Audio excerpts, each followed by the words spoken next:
Pranam, Jai Jinendra. So welcome to the 43rd class of Sutra Earth and Rahasya. और आज के class में we'll start with a new sutra, सिद्धानम बुद्धानम स्तोत्र. तो सबसे पहले we'll start with मंगलाचरण. नमो अरियंतानम, नमो सिद्धानम, नमो आयर्यानम, नमो उज्जायानम, नमो लोहे सव्वसावनम. ऐसो पंच नमकारो सव्व पावक परासनो मंगलानच्च सव्वेसिम परमं भवै मंगलम. राग द्वेष विजेतारं ज्ञातारं विश्ववस्तुना सक्र पूज्य गिरामेशं तीर्थे संस्कृतिमानये पन्नगे च सुरेन्द्रे च कौशिके पाद संस्कृति निर्विशेष मनस्काय श्री वीर स्वामिने नमः. अज्ञानातिमिरान्धानां ज्ञानजननी शलाकया नेत्र उन्मिलितं येन तस्मै श्रीगुरुवे नमः. सर्वरिष्टप्रणाशाय सर्वभीष्टार्थदायिने सर्वलब्धिनिधानाय श्री गौतम स्वामिने नमः. ओंकार बिंदु संयुक्तं नित्यं ध्यायन्ति योगिना कामदं मोक्षदं चैव ओंकाराय नमो नमः. तो आज के क्लास में will start with a new स्तोत्र, सिद्धानम बुद्धानम स्तोत्र. हमने पीछे क्लास में वी टॉक्ड अबाउट पुकरवर्ती वद्य स्तोत्र और उसके बाद में जो स्तोत्र प्रतिक्रम में बोला जाता है वो है सिद्धानम बुद्धानम स्तोत्र. तो कोई भी धर्म क्रिया जो करते हैं उसका जो अंतिम लक्ष्य है, अंतिम जो फल है वो है सिद्ध गति की प्राप्ति, मोक्ष की प्राप्ति. तो ये जो सिद्धानम बुद्धानम स्तोत्र है, इस सिद्धानम बुद्धानम स्तोत्र में जो सिद्ध भगवंत है, इन सिद्ध भगवंतों का अवस्था, उनके स्वरूप का वर्णन किया गया है कि सिद्ध भगवान कैसे है, उनके गुण कैसे है, वो संसार को पार कैसे हुए और उनका अनंत जो आनंद है वो कैसा है आदि. उनकी जो जो जो गुण है, उनकी जो अवस्था है, उनकी जो स्वरूप है, इसका वर्णन ये सिद्धानम बुद्धानम स्तोत्र में कहा गया है. तो ये सिद्धानम बुद्धानम स्तोत्र ये आवश्यक सूत्र नाम के जो आगम है उसमें से लिया गया है. अभी जो आवश्यक सूत्र नाम का आगम है उसमें जो सिद्धानम बुद्धानम स्तोत्र है उसकी 3 गाथा पाई जाती है. तो ये सिद्धानम बुद्धानम स्तोत्र में टोटल 5 गाथा है, पर आवश्यक सूत्र नाम के आगम में इसकी 3 गाथा पाई जाती है. तो इससे पता चलता है कि सिद्धानम बुद्धानम स्तोत्र की प्रथम 3 गाथा वो गंधर रचित है और बाकी की जो 2 गाथा है वो पूर्वाचार्य कृत है. पर आज गुरु भगवंतों ने ये 5 गाथा माननीय रखी है और प्रतिक्रमण और जो देव वंदन आदि आदि की क्रिया है उसमें ये 5 गाथा ये कही जाती है. तो पिछले क्लास में हमने देखा पुकरवर्ती स्तोत्र का अर्थ. इस पुकरवर्ती स्तोत्र में अपना जो जैन आगम है, जो जैन शास्त्र है, द्वादशांगी रूप जो शास्त्र है, उसकी स्तुति और स्तवना की गई है और उसका नमस्कार किया गया है. अभी कोई भी शास्त्र पढ़ने का, कोई भी शास्त्र अभ्यास करने का अंतिम जो फल है वो ये सिद्ध गति की प्राप्ति. इसलिए प्रतिक्रमण में सबसे पहले पुकरवर्ती स्तोत्र बोला जाता है, उसमें हम शुद्ध ज्ञान की आराधना करते हैं. उसके बाद तुरंत सिद्धानम बुद्धानम स्तोत्र कहा जाता है, उसमें हम सिद्ध भगवंतों को नमस्कार करके उसकी आराधना करते हैं. तो पुकरवर्ती स्तोत्र बोलने से हम शुद्ध ज्ञान की आराधना करते हैं और शुद्ध ज्ञान का जो अंतिम फल है, अंतिम जो लक्ष्य है वो है सिद्ध गति की प्राप्ति. इसलिए इसके बाद हम सिद्ध भगवंतों को हम नमस्कार और आराधना करते हैं. तो ये सिद्धानम बुद्धानम स्तोत्र में हमको सिद्ध भगवंतों के स्वरूप का ज्ञान मिलता है. राइट, उनके जो 8 गुण वो कौन से है, उनके अनंत आनंद है वो कैसा है और उनकी जो अवस्था है वो कैसी है. जब ये ज्ञान हमको प्राप्त होता है तब हम जो भी धर्म क्रिया करते हैं उसमें उत्साह और वीर्य उसमें ऐड होता है.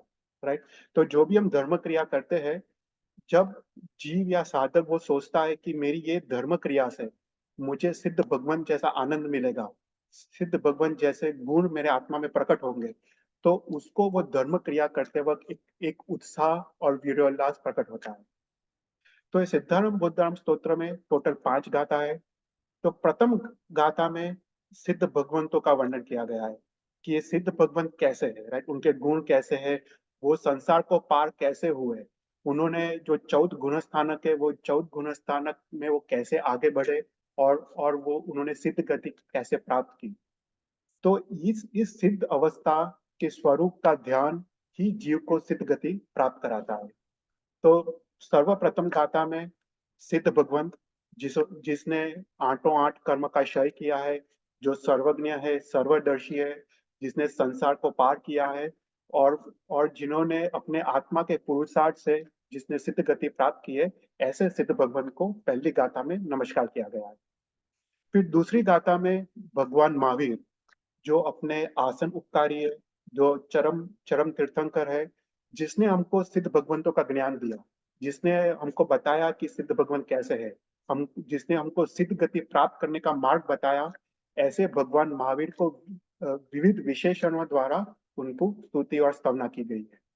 फिर थर्ड गाथा में कहा गया है कि जो भी भगवान महावीर को नमस्कार करता है, वो एक भी नमस्कार करता है, जो संपूर्ण भावपूर्वक जो नमस्कार करता है, वो नर हो या नारी हो, वो एक ही नमस्कार से वो मोक्ष को प्राप्त करता है। मतलब भगवान महावीर को पूर्ण भावपूर्वक नमस्कार करने का ये सामर्थ्य है कि वो एक ही नमस्कार से वो मोक्ष पद को प्राप्त कर सकता है। तो ये प्रथम की तीन गाथा वो गंधर्व भगवंतों ने रचित है, और बाकी की जो लास्ट दो गाथा है वो पूर्वाचार्य कृत है। उसमें फोर्थ गाथा में बाल ब्रह्मचारी अरिष्ट नेमि, जो नेमिनाथ भगवान है, जिनका दीक्षा कल्याणक, केवल ज्ञान कल्याणक और निर्वाण कल्याणक गिरनार पर्वत पे हुआ, उनको वंदन किया गया है। और अंतिम गाथा में जो अस्तापट तीर्थ पे जो 24 जिन भगवान है, जिसकी स्थापना भरत चक्रवर्ती ने की है, ऐसे 24 जिन भगवान को नमस्कार किया गया है। और इस सूत्र के अंत में एक प्रार्थना की गई है कि हे सिद्ध भगवान, मुझे भी सिद्ध गति की प्राप्ति कराओ। तो ऐसा करके ये 5 गाथा इस स्तोत्र में है। आज के क्लास में हम लोग प्रथम की 2 गाथा देखेंगे, और नेक्स्ट क्लास में हम बाकी की 3 गाथा को हम विशेष से देखेंगे। तो लेट्स स्टार्ट विद द प्रथम गाथा। सिद्धानम बुद्धानम पार गयानम परम पर गयानम लुवग्ग मुह गयानम नमो सया सर्व सिद्धानम। तो ये प्रथम गाथा है। तो सबसे पहले है सिद्धानम।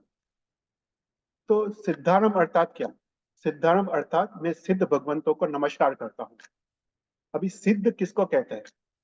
तो शास्त्र में सिद्ध की डेफिनेशन है कि जिसने 8 कर्म का क्षय किया हो और जिसने सिद्धि गति की प्राप्ति की हो, उसको सिद्ध कहते हैं।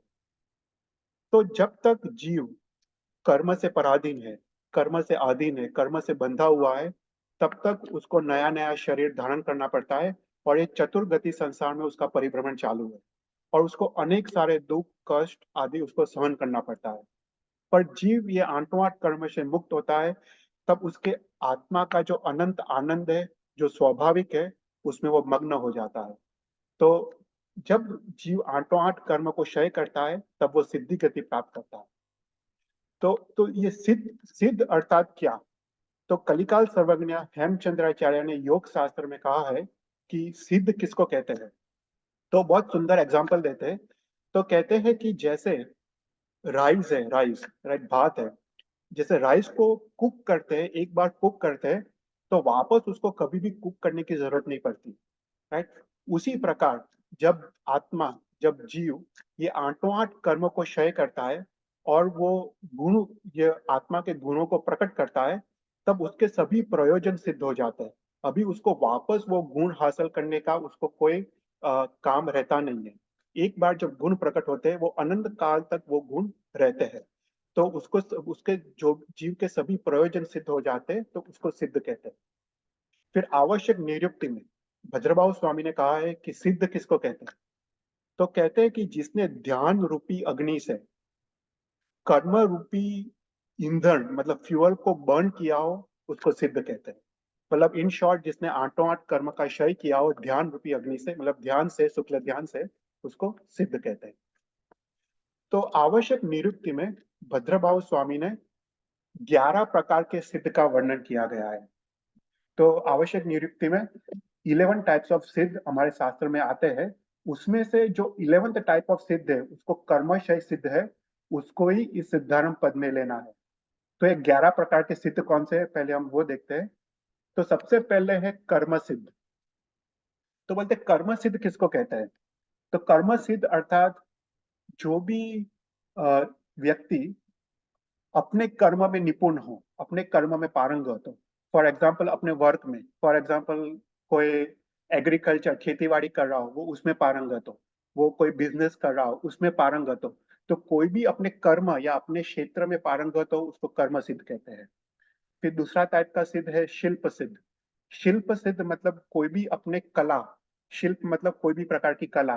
तो फॉर एग्जाम्पल कोई म्यूजिशियन हो, कोई म्यूजिक में पारंगत हो, कोई संगीत में पारंगत हो, कोई सिंगिंग में पारंगत हो, राइट, कोई आर्टिस्ट्री पेंटिंग में पारंगत हो, और कोई भी टाइप की कला में जो पारंगत हो उसको शिल्प सिद्ध कहते हैं। फिर उसके बाद एक थर्ड टाइप ऑफ सिद्ध है विद्या सिद्ध। विद्या सिद्ध किसको कहते हैं? जिसने कोई भी प्रकार की विद्या को सिद्ध किया है, राइट। फॉर एग्जाम्पल जिसने फॉर एग्जाम्पल आकाशगामिनी विद्या को सिद्ध किया हो, किसी ने पारा से सोना बनाने की विद्या को सिद्ध किया हो, तो ऐसी कोई भी विद्या को सिद्ध किया हो उसमें पारंगत हो उसको विद्या सिद्ध कहते हैं। फिर फोर्थ टाइप ऑफ सिद्ध है मंत्र सिद्ध। जिसने मंत्र को सिद्ध किया हो, फॉर एग्जाम्पल किसने चिंतामणि मंत्र को सिद्ध किया है, या किसी ने विसर्गलिंगम मंत्र को सिद्ध किया है, किसी ने नौकार मंत्र को सिद्ध किया है, मतलब वो एक ही बार वो मंत्र गिनता है तो उसका फल मिलता है, तो ऐसे व्यक्ति को मंत्र सिद्ध कहते हैं। फिर उसके बाद एक फिफ्थ टाइप ऑफ सिद्ध है योग सिद्ध। तो योग सिद्ध किसको कहते हैं? जो जिसने सभी औषधि का ज्ञान हो, राइट। अपने जो 14 पूर्व है उसमें 14 करोड़ औषधि का वर्णन आता है, तो ऐसे सभी औषधि का ज्ञान हो उसको योग सिद्ध कहते हैं। तो उसका आगम सिद्ध जो शुद्ध केवली है, राइट, जिसने 14 पूर्व या द्वादशांगी, राइट, उसका ज्ञान और उसके अर्थ और रहस्य को जिसने समझा है उसको आगम सिद्ध कहते हैं। जैसे भद्रभाव स्वामी वो आगम सिद्ध थे। फिर अर्थ सिद्ध, अर्थ मतलब धन से जो सिद्ध हो, राइट। फॉर एग्जाम्पल आज के जमाने में बिल गेट्स है, राइट, या अंबानी है, वो वो पैसा कमाने में पारंगत है, तो वो अर्थ से सिद्ध है, तो उसको अर्थ सिद्ध कहते हैं। फिर एट टाइप ऑफ सिद्ध है यात्रा सिद्ध। यात्रा सिद्ध अर्थात वो यात्रा में निपुण है, यात्रा मतलब वो ट्रैवलिंग में निपुण है, उसकी ट्रैवलिंग उसकी यात्रा निर्विघ्न पूर्ण हो जाती है, तो उसको यात्रा सिद्ध कहते हैं। फिर नाइन टाइप ऑफ सिद्ध है अभिप्राय सिद्ध। अभिप्राय सिद्ध मतलब जिसकी इच्छा है, जिसका अभिप्राय, जो भी सोचता है वो सिद्ध हो जाता है, जैसे अभय कुमार, राइट, उसको अभिप्राय सिद्ध कहते हैं। फिर तप सिद्ध, जो तप में सिद्ध है। आज के जमाने में देखें तो हंस रत्न महाराज साहब, राइट, हंस रत्न महाराज साहब उन्होंने 6 बार 180 उपवास किए, तो वो तप सिद्ध है। या फिर हेमवल्लभ महाराज साहब जो 30 ईयर्स से आंबेल कर रहे हैं, जो तप में पारंगत है, तप, उसको तप सिद्ध कहते हैं। और लास्ट जो है वो कर्मशय सिद्ध। कर्मशय सिद्ध मतलब जिसने आठों आठ कर्म और मोस्टली पहले चार घाती कर्म का क्षय किया है, उसके बाद चार अघाती कर्म का क्षय किया है, उसको कर्मशय सिद्ध कहते हैं। तो इस सिद्धानम पद से मात्र कर्मशय सिद्ध लेना है, मतलब जिसने आठों आठ कर्म का क्षय किया है और जिसने सिद्धि गति को प्राप्त किया है उसको सिद्ध भगवान कहते हैं। कोई भी क्वेश्चन हो तो पूछ सकते हैं। तो ये सिद्ध अवस्था वो कैसी अवस्था है? तो आत्मा की परम विशुद्ध अवस्था है, राइट। तो ये जो आत्मा की जो परम विशुद्ध अवस्था है वो कैसे प्राप्त होती है? तो भद्रभाव स्वामी लिखते हैं कि ध्यान, शुक्ल ध्यान रूपी अग्नि से, अगर भगवान महावीर का जीवन देखे, भगवान महावीर ने जो सारा 12 वर्ष तपस्या की, उसमें बाह्य तप में तो उन्होंने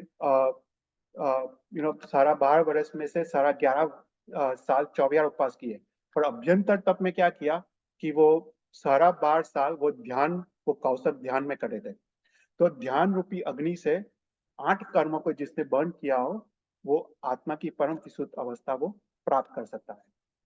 तो ये कर्म सिद्ध है, जो 11 टाइप ऑफ जो कर्म सिद्ध है वो 15 प्रकार के हैं, राइट। अनेक अनेक मार्ग से अनेक अनेक टाइप्स के सिद्ध ये कर्म सिद्ध हो सकते हैं। तो शास्त्र में लिखा है कि कर्म सिद्ध वो 15 प्रकार के हैं। तो ये कौन से हैं? तो सबसे पहले बोलते हैं कि तीर्थ सिद्ध, राइट, जो तीर्थ स्थापना के बाद जो मोक्ष में जाते हैं, right? जैसे भगवान महावीर ने तीर्थ स्थापना किया उसके बाद जम्बू स्वामी तक जो भी जीव मोक्ष में गए वो सब तीर्थ सिद्ध है। तो तीर्थ स्थापना के बाद जो भी जीव मोक्ष में जाते हैं उसको तीर्थ सिद्ध कहते हैं।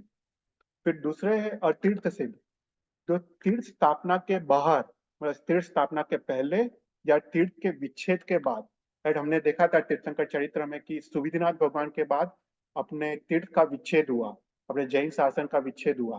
तो 9th जो सुविधिनाथ भगवान के बाद और 10th शीतलनाथ भगवान के पहले जो भी जीव मोक्ष में गए वो अतीर्थ सिद्ध है, मतलब वहां पे तीर्थ नहीं था, वहां पे जैन धर्म चतुर्विद संघ नहीं था, और उस समय जो मोक्ष में जाते उसको अतीर्थ सिद्ध कहते हैं।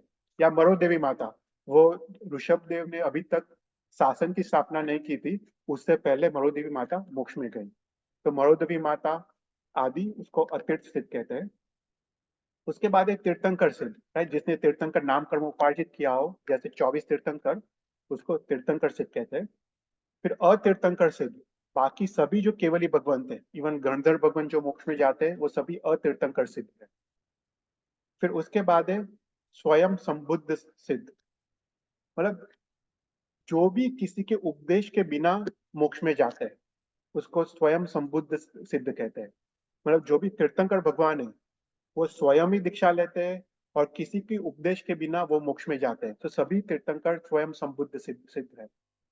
फिर और भी जीव स्वयं संबुद्ध सिद्ध हो सकते हैं, जैसे अपने शास्त्र में एक एग्जाम्पल आता है कि एक कपिल नाम का ब्राह्मण था, और वो कपिल नाम का ब्राह्मण वो अपने गुरु के पास वो पढ़ने जाता था, और वहां पे उसको एक दासी से पता चला कि राज्य में जो राजा है वो सबसे पहले सुबह को प्रातः काल को जो भी दान लेने के लिए आता है वो जो भी मांगता है उसको वो दे देता है। तो ये जब सुनता है तो कपिल सुबह को 4 बजे उठ के वो राजा के पास जाता है। तो राजा उसको पूछता है कपिल को कि तुझको क्या चाहिए।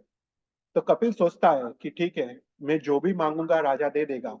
तो सबसे पहले सोचता है ठीक है, मैं 10 सोना मोहर मांगता हूँ। फिर सोचता है कि नहीं नहीं, 100 सोना मोहर मांगता हूँ। बोलता है नहीं नहीं, मैं 1000 सोना मोहर मांगता हूँ। फिर सोचता है कि नहीं नहीं, मैं पूरा गांव ही मांग लेता हूँ। फिर सोचता है नहीं, मैं पूरा राजा का राज्य ही मांग लेता हूँ। तो ऐसा करते करते वो आगे बढ़ता है। आगे बढ़ते बढ़ते वो सोचता है कि इसका तो कोई अंत ही नहीं है, अपनी इच्छाओं का कोई अंत नहीं है, और वो वैराग्य की धारा में आगे बढ़ के उसको केवल ज्ञान हो जाता है। तो एक किसी के भी उपदेश बिना अपने ही स्वयं सामर्थ्य से, अपने अपने ही विचारों से जिसको केवल ज्ञान उत्पन्न होता है उसको स्वयं संबुद्ध सिद्ध कहते हैं। फिर उसके बाद है प्रत्येक बुद्ध सिद्ध। प्रत्येक बुद्ध सिद्ध किसको कहते हैं कि कोई निमित्त पाके, किसी के उपदेश के बिना पर कोई निमित्त पाके जिसको केवल ज्ञान उत्पन्न होता है। फॉर हाँ સાંભળો છો? हाँ हाँ, कोई क्वेश्चन? तो प्रत्येक बुद्ध सिद्ध किसको कहते हैं कि किसी को कोई भी निमित्त पार के वो सिद्ध होता है। फॉर एग्जाम्पल अपने कर्कुंडू का एग्जाम्पल आता है कि वो एक वृद्ध बैल को देखता है, बरद को वो देखता है, और वो बरद अत्यंत दुखी होता है, उसका मुख बंधा हुआ है, उसको प्यास है, भूख है। और ये जब कर्कुंडू जब वो बैल को देखता है तब उसको बहुत दुख होता है, और उसके बाद वो वैराग्य की धारा में आगे बढ़ के उसको केवल ज्ञान उत्पन्न होता है।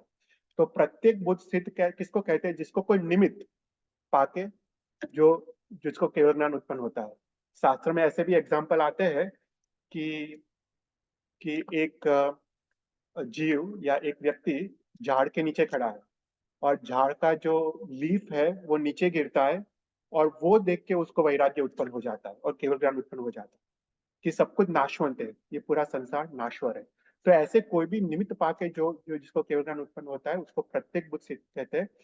पर शास्त्र में लिखा है कि स्त्री कभी प्रत्येक बुद्ध सिद्ध नहीं हो सकती है, मात्र पुरुष ही प्रत्येक बुद्ध सिद्ध हो सकते हैं। स्त्री को कभी भी निमित्त पाके वो केवल ज्ञान उत्पन्न नहीं होता। फिर उसके बाद है बुद्ध बोधित सिद्ध। बुद्ध बोधित सिद्ध मतलब सामान्य जन जो दूसरे के उपदेश के द्वारा सिद्ध होते हैं, राइट, कोई गुरु भगवान के उपदेश या भगवान के उपदेश से पाके उनको मोक्ष होता है या केवल ज्ञान उत्पन्न होता है, उसको बुद्ध बोधित सिद्ध कहते हैं। फिर है स्त्रीलिंग सिद्ध, राइट, जिसने स्त्री वेद से जिसको मोक्ष केवल ज्ञान उत्पन्न होता है, जैसे मनोदेवी माता, चंदन बारा, वो सब स्त्रीलिंग सिद्ध है।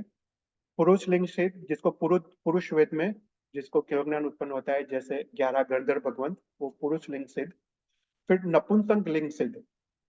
तो नपुंसक लिंग सिद्ध में ऐसा है कि अगर जीव जन्म से नपुंसक हो वो कभी भी मोक्ष नहीं पा सकता है, पर अगर वो जन्म से पुरुष हो या स्त्री हो, पर भविष्य में कोई औषधि के प्रयोग या कोई शस्त्र के प्रयोग के कारण वो नपुंसक हो गया हो तो उसको मोक्ष संभव है। पर अगर वो जन्म से नपुंसक हो उसका मोक्ष संभव नहीं है। तो नपुंसक लिंग सिद्ध में गांगे का एग्जाम्पल आता है। फिर स्वलिंग सिद्ध, स्वलिंग मतलब जिसने अपने साधु वेश में, जैन धर्म के साधु वेश में जिसको मोक्ष हुआ हो, उसको स्वलिंग सिद्ध कहते हैं। अन्य लिंग सिद्ध, जिसको अन्य वेश में, किसी को तापस के वेश में या अन्य साधु दूसरे धर्म के साधु वेश में जिसको केवल ज्ञान उत्पन्न हुआ हो, उसको अन्य लिंग सिद्ध कहते हैं। तो यहाँ पे वल्काचारी का एग्जाम्पल आता है। ये वल्काचारी कौन थे? तो ये प्रसन्न चंद्र राजर्षि थे ना, उसके भाई। तो प्रसन्न चंद्र राजर्षि, उसके माता पिता, वो उन्होंने तापस दीक्षा ली थी, उनके माता पिता ने। और ये वल्काचारी का जन्म जंगल में हुआ था। तो वल्काचारी वो वृक्ष का छाल कपड़े के रूप में पहनता था, इसलिए उसका नाम वल्काचारी है। वल्कल मतलब वो वृक्ष का छाल, तो वो वृक्ष का छाल वो पहनता था। और और एक बार उसने तुम्बड़ू देखा, और तुम्बड़ू देखने से उसको जाति स्मरण ज्ञान हुआ। और जाति स्मरण ज्ञान में उसने देखा कि मैं पूर्व भाव में मैं जैन धर्म का साधु भगवंत था। और उसको वही जाति स्मरण ज्ञान उत्पन्न होने के बाद वो वैराग्य की धारा में आगे बढ़ा, और उसको केवल ज्ञान उत्पन्न हुआ। तो उसको ये तापस के वेश में उसको केवल ज्ञान उत्पन्न हुआ, इसलिए उसको अन्य लिंग सिद्ध कहते हैं। राइट। फिर उसके गृहस्थ लिंग सिद्ध, जैसे भरत चक्रवर्ती, वो अड़ीसा भुवन में जिसको केवल ज्ञान उत्पन्न हुआ, उसको गृहस्थ लिंग सिद्ध कहते हैं। फिर एक सिद्ध, एक समय में जो एक जीव मोक्ष में जाता है उसको एक सिद्ध। जैसे भगवान महावीर अकेले मोक्ष में गए, उनके साथ कोई और मोक्ष में नहीं गया, तो वो एक सिद्ध है। अनेक सिद्ध मतलब एक समय में अनेक लोग साथ में मोक्ष में जाते हैं। जैसे ऋषभ देव के साथ 108 लोग एक साथ मोक्ष में गए, तो ऋषभ देव वो अनेक सिद्ध है। राइट। तो जो कर्मशय सिद्ध है, वो 15 प्रकार के कर्मशय सिद्ध है। अभी यहाँ पे एक चीज समझने की है कि ये जो भी 15 प्रकार के सिद्ध है, राइट, वो सब एक बार सिद्ध गति जो प्राप्त करते हैं उसके बाद तो एक समान है। वो आत्मा के गुणों से एक समान है, और उनके जो अनंत आनंद है उससे भी एक समान है। पर अगर कोई क्वेश्चन करता है कि मुझे दीक्षा लेने की क्या जरूरत, राइट, गृहस्थ लिंग में भी सिद्ध हो सकते हैं, या मैं तो अन्य लिंग में भी सिद्ध हो सकते हैं, राइट, अन्य अन्य धर्म में भी सिद्ध हो सकते हैं। तो जैन धर्म का साधु वेश या संयम जीवन अंगीकार करने का क्या मतलब? तो बात ऐसी नहीं है। बात ऐसी है कि ठीक है, कोई कारण सर किसी को गृहस्थ अवस्था में केवल ज्ञान उत्पन्न हो जाए, वो भी एक रेयर फिनोमिना है। वो भी अच्छेरा जैसा है। पर कोई कारण सर हो भी जाए, अन्य लिंग के वेश में भी हो भी जाए, पर शास्त्र लिखते हैं कि जैसे ही उसको केवल ज्ञान उत्पन्न होता है, अगर उसका आयुष्य 48 मिनट से ज्यादा बाकी है, तब वो जैन धर्म का साधु वेश अंगीकार अवश्य करता है। जैसे भरत चक्रवर्ती को जैसे ही केवल ज्ञान उत्पन्न हुआ, उसने जैन धर्म का साधु वेश को अंगीकार किया, और वो करोड़ों साल तक वो साधु भगवत की तरफ विचरे। तो वो जैन धर्म का साधु वेश तो अंगीकार करते ही है। अगर उसका आयुष्य 14 मिनट से कम बाकी है, इन इन दैट केस वो लोग जैन धर्म का साधु वेश अंगीकार नहीं करेंगे। पर जिसका आयुष्य अंतर्मुहूर्त से ज्यादा बाकी है, तो अवश्य वो जीव जैन धर्म का साधु वेश अंगीकार करता है। ओके, कोई भी क्वेश्चंस? फिर उसके बाद ये जो कर्मशय के सिद्ध है, उसको थोड़ा ज्यादा डिटेल में वर्णन किया हमने तीर्थंकर क्लास में, ये देखा था। पर ये क्लास में हम थोड़ा वापस देख लेते हैं कि जो कर्मशय सिद्ध है, जो 15 प्रकार के सिद्ध है, उसको विविध द्वारों द्वारा उसका वर्णन किया गया है। राइट। तो ये समझने के लिए हम तो डिटेल में कि सिद्ध भगवान कैसे है। तो सबसे पहले क्षेत्र से, तो क्षेत्र से कौन से जीव मोक्ष में जाते हैं? कि जिस जो अड़ी द्वीप से ही मोक्ष में जाना संभव है। राइट। अड़ी द्वीप मतलब जम्बू द्वीप, लवण समुद्र, घाटकी कर्ण, कलोदधी समुद्र और अर्धपुष्कर द्वीप। ये अड़ी द्वीप से ही मोक्ष संभव है। पर अड़ी द्वीप में भी जिसने 15 कर्म भूमि में जन्म लिया हो, उसका ही मोक्ष संभव है। अगर 15 कर्म भूमि के बाहर जो भी बाकी के अकर्म भूमि में अगर जन्म लिया हो, तो वहां से मोक्ष संभव नहीं है। पर अगर 15 कर्म भूमि में उसने जन्म लिया हो, और वो ट्रैवल 15 कर्म भूमि के बाहर करे अरिद्वीप में, तो वहां से वो मोक्ष जा सकता है। तो क्षेत्र से अरिद्वीप से मोक्ष है। कार से, कौन से कार से मोक्ष है? थर्ड आरा और फोर्थ आरा से मोक्ष है। राइट। फिफ्थ आरा में मोक्ष नहीं है, अभी हम फिफ्थ आरा में है। पर जिसने फोर्थ आरा में जन्म लिया हो, वो फिफ्थ आरा में मोक्ष में जा सकता है। राइट। पर अगर जिसने 5th तारा में जन्म लिया हो उसका मोक्ष नहीं है, पर 4th तारा में जन्म लिया हो और 4th तारा खत्म हो जाए तो वो जीव 5th तारा में वो मोक्ष जा सकता। फिर गति, तो कौन सी गति से मोक्ष है? तो मात्र मनुष्य गति से मोक्ष है। कौन से लिंग से मोक्ष है? हमने देखा स्त्रीलिंग, पुरुष लिंग और नपुंसक लिंग। पर नपुंसक लिंग में जन्म से नपुंसक नहीं होना चाहिए, जन्म से तो वो पुरुष या स्त्री होता है। तो तीनों तीन लिंग से उस तरह से मोक्ष है। फिर तीर्थ में मोक्ष है और तीर्थ के बाहर मोक्ष है। फिर चारित्र, कौन से चारित्र से मोक्ष है? मैं चारित्र इतना डिटेल में नहीं जाएंगे, पर 5 प्रकार का चारित्र है। सामयिक चारित्र, छेदो उपनिषद चारित्र, परिहार विशुद्धि, फिर उसके बाद सूक्ष्म संप्रदाय और यथाख्यात चारित्र। तो 5 प्रकार के चारित्र है। उसमें जो यथाख्यात चारित्र है, यथाख्यात चारित्र मतलब संपूर्ण चारित्र, वो 12th गुणस्थानक में आता है। तो यथाख्यात चारित्र से ही मोक्ष। फिर प्रत्येक, हमने देखा प्रत्येक बुद्ध हो सकते हैं जो कोई निमित्त पाके मोक्ष जाते हैं, स्वयं संबुद्ध किसी कोई निमित्त के बिना मोक्ष में जाते हैं, और बुद्ध बोधित किसी के उपदेश द्वारा मोक्ष जाते हैं। तो तीनों तीन तरह से मोक्ष संभव है। फिर ज्ञान, कौन से ज्ञान से मोक्ष है? तो बोलते हैं 2 ज्ञान से मोक्ष है, मति ज्ञान और श्रुत ज्ञान। उसको डायरेक्ट केवल ज्ञान उत्पन्न हो सकता है। अवधि और मनोपर ज्ञान उसको वो बाईपास करके 2 ज्ञान से डायरेक्ट केवल ज्ञान उत्पन्न हो सकता है। जिसको 3 ज्ञान है, मति श्रुत और अवधि, उसको डायरेक्ट केवल ज्ञान उत्पन्न हो सकता है। और जिसको 4 ज्ञान है, मति श्रुत अवधि और मनोपर, उसको केवल ज्ञान उत्पन्न होकर मोक्ष मिल सकता है। तो 2, 3 और 4 ज्ञान से मोक्ष है। फिर उसके बाद अवगाहना। अवगाहना मतलब सिद्ध गति में आत्मा का साइज क्या है, राइट? अवगाहना उसको साइज कहते हैं। तो हमने देखा था डिफरेंट क्लासेस में कि जो मैक्सिमम जीव जो मोक्ष में जाता है उसकी हाइट 500 धनुष्य है। जैसे ऋषभदेव भगवान वो 500 धनुष्य के थे। 500 धनुष्य के बड़ी वाले हाइट मोक्ष में नहीं जाते। जो मैक्सिमम हाइट है जो जीव मोक्ष में जाते हैं वो 500 धनुष्य है। और मिनिमम हाइट क्या है? 2 हाथ। ओके, जघन्य हाइट है 2 हाथ, वो जीव मोक्ष में जा सकते हैं। और मैक्सिमम हाइट है 500 धनुष्य। पर जीव जब मोक्ष में जाता है तब क्या होता है? वो अपने आत्मा को, जो शरीर का साइज है उससे वो 2/3 कंप्रेस कर देता है। क्योंकि जो 1/3 है वो हवा है, वो पोलाण है। तो आत्मा को 1/3 कंप्रेस कर देता है, तो उसका आत्मा का साइज 2/3 रहता है। तो जो 500 धनुष्य वाला जीव मोक्ष में जाता है उसकी अवगाहना 333 धनुष्य है। और जो 2 हाथ वाला जीव मोक्ष में जाता है उसकी अवगाहना 1 हाथ और 8 अंगुल है। तो मिनिमम अवगाहना कितनी है?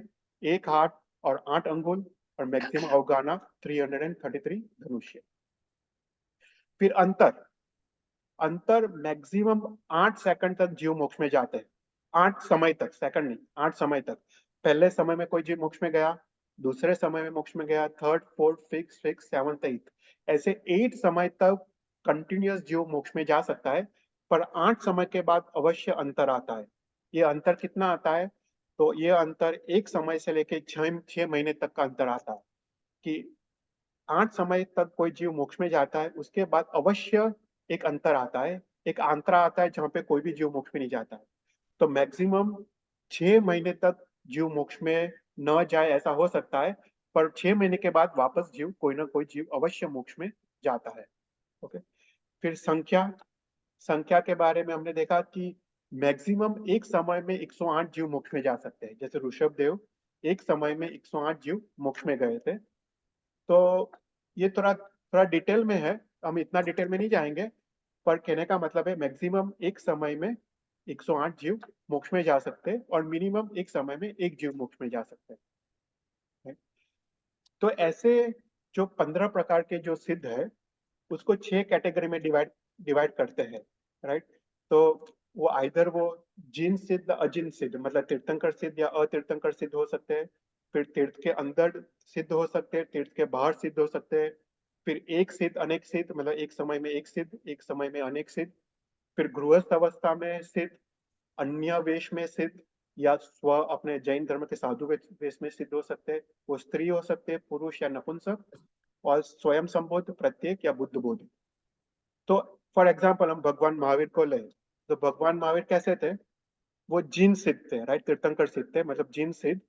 फिर वो तीर्थ सिद्ध थे क्योंकि उस समय पार्षद भगवान का शासन चालू था, उसमें वो मोक्ष में गए, तो तीर्थ सिद्ध थे। फिर वो एक सिद्ध थे, वो एक समय में अकेले मोक्ष में गए, भगवान महावीर वो एक सिद्ध थे। फिर वो स्वलिंग सिद्ध, राइट, उसने जैन धर्म का साधुवेश अपनाया था। पुरुष लिंग सिद्ध थे, और वो स्वयं संबुद्ध सिद्ध थे, मतलब किसी के उपदेश के बिना वो सिद्ध गए, राइट। तो ऐसे 6 कैटेगरी में कोई भी साधु, कोई भी जीव मोक्ष में जाता है, उसको इस 6 कैटेगरी में उसको हम क्लासिफाई कर सकते हैं। कोई क्वेश्चंस? हम अभी तक ये फर्स्ट वर्ड का ही डेफिनेशन देख रहे हैं, सिद्धांत का। तो ये सिद्ध भगवान के 8 गुण कौन से हैं, राइट? तो ये 8 गुण जो प्रकट होते हैं, वो 8 कर्म के क्षय से ये 8 गुण प्रकट होते हैं, राइट। तो 8 कर्म के क्षय से ये 8 गुण कौन से हैं? तो सबसे पहले ज्ञानावन्य कर्म के क्षय से अनंत ज्ञान उत्पन्न होता है, राइट। तो अनंत ज्ञान मतलब क्या? तो अनंत ज्ञान मतलब ये आत्मा का शायिक ज्ञान है, मतलब ऐसा ज्ञान जिसमें कोई इंद्रिय की अपेक्षा नहीं है, कोई शरीर की अपेक्षा नहीं है, कोई मन की अपेक्षा नहीं है। मतलब इंद्रियों के बिना, शरीर के बिना, मन के बिना आत्मा के प्रत्येक रूप से वो सर्व द्रव्य की सर्व अवस्था का प्रतिक्षण ज्ञान होता है। मतलब अनंत भूतकाल, वर्तमान काल और अनंत भविष्य का काल प्रतिक्षण जिसको ज्ञान होता है, प्रतिक्षण वो जानता है और देखता है, उसको अनंत ज्ञान कहते हैं और अनंत दर्शन कहते हैं। जानना मतलब ज्ञान, और देखना मतलब दर्शन। तो ज्ञानावन्य के कर्म के क्षय से अनंत ज्ञान उत्पन्न होता है, दर्शनावन्य कर्म के क्षय से अनंत दर्शन होता है, फिर वेदनीय कर्म के क्षय से अनंत आनंद उत्पन्न होता है, राइट। आत्मा को एक गुण है अनंत आनंद, वो कैसे उत्पन्न होता है? जब वेदनीय कर्म का क्षय होता है तो अनंत आनंद या अव्याभात स्थिति उत्पन्न होती है। फिर चारित्र कर्म के क्षय से अनंत चारित्र उत्पन्न होता है। तो अनंत चारित्र अर्थात क्या, राइट? कोई पूछे व्हाट इज अनंत चारित्र? चारित्र अर्थात आत्मा के स्वयं गुण में भ्रमणता, मतलब आत्मा स्वयं के गुण का भोगता, उसको चारित्र कहते हैं, राइट। तो निश्चय चारित्र किसको कहते हैं? आत्मा स्वयं के गुण का भोक्ता होता है, वो स्वयं के गुण की अनुभूति जो करता है, उसको उसको चारित्र कहते हैं। तो मोहनीय कर्म के क्षय से उसको अनंत चारित्र उत्पन्न होता है। फिर आयुष्य कर्म के क्षय से उसको अक्षय स्थिति, मतलब उसको अनंत जो काल तक उसकी जो आत्मा की स्थिति जो रहने वाली है, वो उसको अक्षय स्थिति कहते हैं।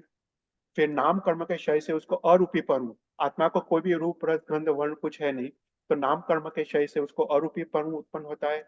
गोत्र कर्म के क्षय से उसको अगुरु लघु, मतलब आत्मा इस नहीं हल्का है नहीं भारी है, राइट।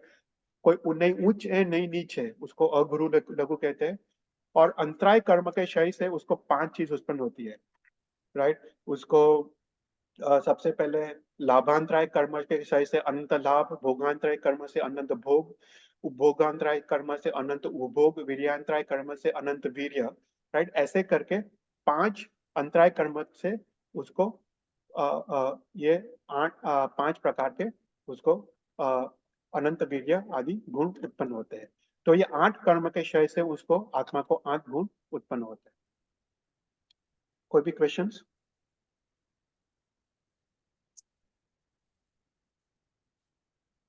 तो अभी एक क्वेश्चन होता है, राइट। हम सिद्धांत पद देख रहे हैं कि जनरली हमको कोई मनुष्य को हमको क्वेश्चन होता है कि ठीक है, सिद्ध अवस्था में अनंत आनंद है, पर ये आनंद कैसा है, राइट। जनरली हमको क्वेश्चन होता है, राइट, क्योंकि हमने तो ऐसा आनंद को अनुभूति हमने की नहीं है, तो ये आनंद कैसा है? तो भद्रभाव स्वामी इसको शब्द में वर्णन करने का ट्राई कर रहे हैं, पर ये शब्द में इसका वर्णन हो नहीं सकता है। पर आवश्यक निरुक्ति में भद्रभाव स्वामी लिखते हैं कि जैसे एक डेढ़का है, राइट।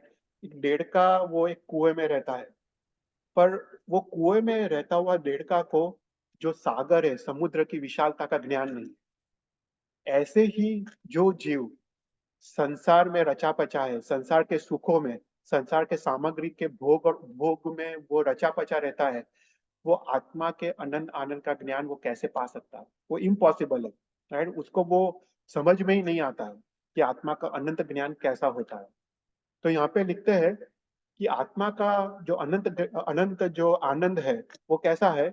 तो बोलते हैं कि कोई भी मनुष्य, कोई भी देव को ऐसा आनंद नहीं है, ऐसा आनंद आत्मा आत्मा के अनुभूति में है। तो यहाँ पे लिखते हैं कि देव के सर्व काल के जो सुख है, उसको इकट्ठे करने में आए, उसको अनंत टाइम, इन्फाइनाइट टाइम्स उसको मल्टीप्लाई करने में आए और उसको वापस इन्फाइनाइट टाइम्स उसको उसको मल्टीप्लाई करने में आए, तो वो जो आनंद है उससे भी अनंत टाइम्स आनंद आत्मा की अनुभूति में।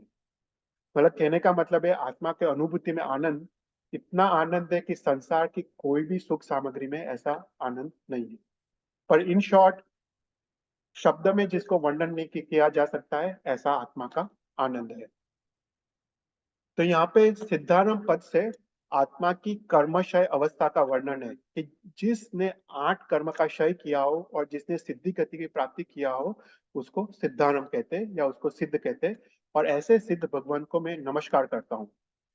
तो सिद्ध भगवान कैसे है? सिद्ध सिद्ध अवस्था कैसी है? जहाँ पे जन्म नहीं है, जहाँ पे मरण नहीं है, जहाँ पे कोई भी प्रकार का दुख नहीं है, कोई भी प्रकार का भय नहीं है, मात्र आत्मा का अनंत आनंद है। और वो आनंद भी कैसा है? अव्याबाद है, मतलब वो काल से अबाधा है, मतलब वो अनंत काल तक ऐसा आनंद चलने वाला है। ऐसा सिद्ध अवस्था का स्वरूप है।